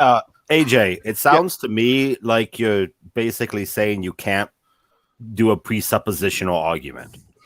That's kind of what it sounds like you're saying to me. All I was gonna tack on was the unicorn attributes of saying that there's something that. So I think what your argument needs to entail is the difference between like object or what they call concept object relation. Okay. As to what exactly that the concept relates to. So in this particular case, you said the unicorn has one horn. There's a lot of things that could have one horn. So that kind of makes things a little bit more vague. Right. It might require a little bit more attributes to it. So if you're talking about God, God has specific attributes other than just one horn, and then you kind of go from there. I think I see where you're going, but yeah, go ahead and continue. Well, so with the unicorn example, what I was trying to there would be in theory more premises after that. I'm not really interested in trying to prove that unicorn exists because they have a horn. Sure. But for the sake of this, like if we say, okay, for the sake of argument, we'll say that unicorns in our hypothetical world have horns, and we make some argument based off of that. At the end of the conclusion, we don't have a concrete, we're still in the hypothetical. We've never at any point said these things exist. So they don't exist. This is still in hypothetical land. That's how hypotheticals work. And if we do that with a God, that's the thing. It's an unstated premise. If God has these attributes, and then I'm going to build my argument off those attributes, we're still in hypothetical if God exists world. We never transitioned. Well, this is something that I got into. It's kind of similar to what I would usually kind of like push back with Darth's argument, because it's not that he simply insists that facts, all facts, are grounded in God, right? It's necessary for a person to reference that God is the foundation that references those facts. So it's double. So it's like, so it's not just the ontological reality of there's this ultimate thing out there and it actually grounds everything. But he also believes it seems to me that it's just as important that a person recognize it. Like that's the truth and you have to realize it. And if you don't, somehow something or other breaks down. And the idea behind that is, it's all necessary, and he hasn't demonstrated how. Well, I think what Darth is doing there is that portion of it's not necessarily part of the argument. It's part of the apologetic. It's a means to get you to concede other premises later on down the road. The idea is if you don't reference God as all this stuff, then you have no grounding for reality. You can't use reason. You can't use logic, and it undercuts you later on in the argument. So I don't think that is actually part of the argument. It's part of the apologetic. He started using that as a way of undercutting somebody's ability to make the claims and that's when I asked him, I'm like, so you seem to be acting like that this idea of epistemology, right? Like some like he doesn't seem to have it seems to be weird. You can have people like sinners who don't acknowledge the existence of a God, but can still assert facts. And be accurate in those facts. So there's clearly a disconnect between if you're a Christian and you happen to be right, and there ontologically is a God like this, and it is the grounding for all facts, you also have people that don't think that, but can still access those facts somehow. So you can have an epistemology that is incomplete and broken, but it doesn't affect the ontology. And the way he talks about it, it sounds like it does. Well, that's one of the things that was part of the conversation that he was having with Garfield, where he basically rendered what he was saying as being incoherent. But yet, in order to make that determination, something about his conversation leading up to that point was coherent. Remember that? in Garfield's in his conversation with Darth Dawkins and Garfield. He said, and then when Garfield gave his answer, he goes, well, then I can just render whatever you're saying as being incoherent. You can't actually tell me anything that I can actually comprehend. But he had to comprehend everything up to that point in order to make that determination. Yeah. Well, Darth's cop out for that, because he's been called on that before. He basically tries to say that and actually, I'm not sure, it might not be Darth. It could be that I heard this from Psi 10. I'm not sure now that I think about it, but I think I've heard them both say it. It's effectively for a casual conversation where there's no stakes or whatever, then I can grant you that, yes, I can actually have an intelligible conversation with you. But if we're actually having a serious ontological argument or epistemological argument or anything like that, then that still requires, in that case, that still requires intelligibility. That's viciously circular. That still requires intelligibility to understand that, okay, I don't comprehend, I can't possibly comprehend what you're saying, but I can comprehend what you're saying for the sake of the conversation. They've just defeated their own position. Oh, I don't disagree. I'm just saying what I assume to be Darth's logic in that whole thing and what he's somewhat stated before. I don't think it's good. But I don't even know if Darth necessarily holds to it. I think what it's meant to do is it's kind of meant to throw his interlocutor off, kind of off their chain and kind of go and then try to defend the fact that they're saying something that he can actually understand. But the entire time that they were having the conversation, he seemed to be able to understand what he was saying because he knew when to interject on certain things that Dr. Garfield was talking about. So as soon as it went to that point to where he said, well, now I can just dismiss everything you say as not being even remotely comprehensible or even reasonable because you don't know anything now. So blah, blah, blah, blah. Now you're just talking blah, blah, blah, blah, blah to me is what he's doing. Yeah. And then you just kind of go, well, I wasn't doing blah, blah, blah, blah, blah, because now you've just given reasons as to how I got to blah, blah, blah, blah, blah. So he just defeated that. Oh yeah. I mean, I think we've all found there's a lot of holes in there. There's shitloads of them. Yeah. Nobody's claiming it's a good rebuttal or a good argument. It's just that's what it is. Well, fundamentally, I mean, everything that we're dealing with here is just basically you're trying to understand. You're trying to have an individual that convince people that there is a God. Yeah. And in this person's mind, like Darth Dawkins, he believes that everybody knows, at least according to Romans 9, everybody knows God. And anybody that says otherwise, an atheist, is in denial. They know it's the truth, but they're denying it anyway. Right? That's actually where a lot of sometimes when you get in conversations with theists and atheists or agnostics or whatever, is they say, well, you know it to be the case, but you're denying it anyway, or you're in denial. And I was like, well, what is denial? Well, denial is you're saying that you don't believe it. That's wrong. Denial means you know it's true, but you're saying it's not true, regardless of it actually being true. But that's the problem. That when they make it, they get into a problem. Precept gets into a weird issue with that because they end up assuming things about psychology that they think they can back up, which they usually can't, and it overlaps with theological claims that they don't all agree to. There are presuppositionalists that do assert that you are denying truth in your unrighteousness, but that's a factor of the fact that you're in sin. You can't help it. Without the Holy Spirit, you can't get out of that denial. And then there are people like Darth that believe it's somehow willful. It's your fault. You are You are choosing to sin. You want to sin, and you are rejecting that. You are somehow denying it in your unrighteousness. And they end up coming to loggerheads at that because they even amongst themselves they can't totally work out the parameters of what they mean by that, and the logical entailment that it has for some of the psychological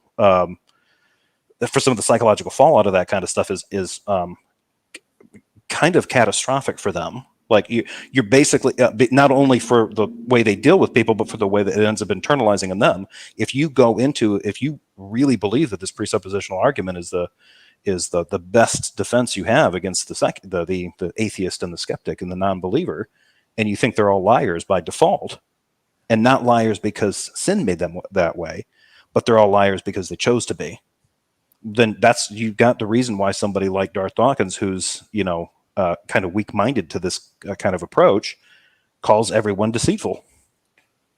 So I had an encounter with a pre-supper in the comment section of some video one time, and some of the most fun I've ever had going back and forth with somebody that's not from Brazil was this guy tried to pull that, I know what's in your brain, I know your beliefs, what you believe, if you're lying, all that. And I immediately did well, how do you know that? How do you know that? How do you know that? And did the Sci-Tin shtick right back on him. And this guy lost his mind. Do you remember the username of the person that you? It's been a couple months ago, so that's it. Yeah. Well, guys, this has been on for just a little over 2 hours. I do want to say, in sincerity, my apologies to Otangelo.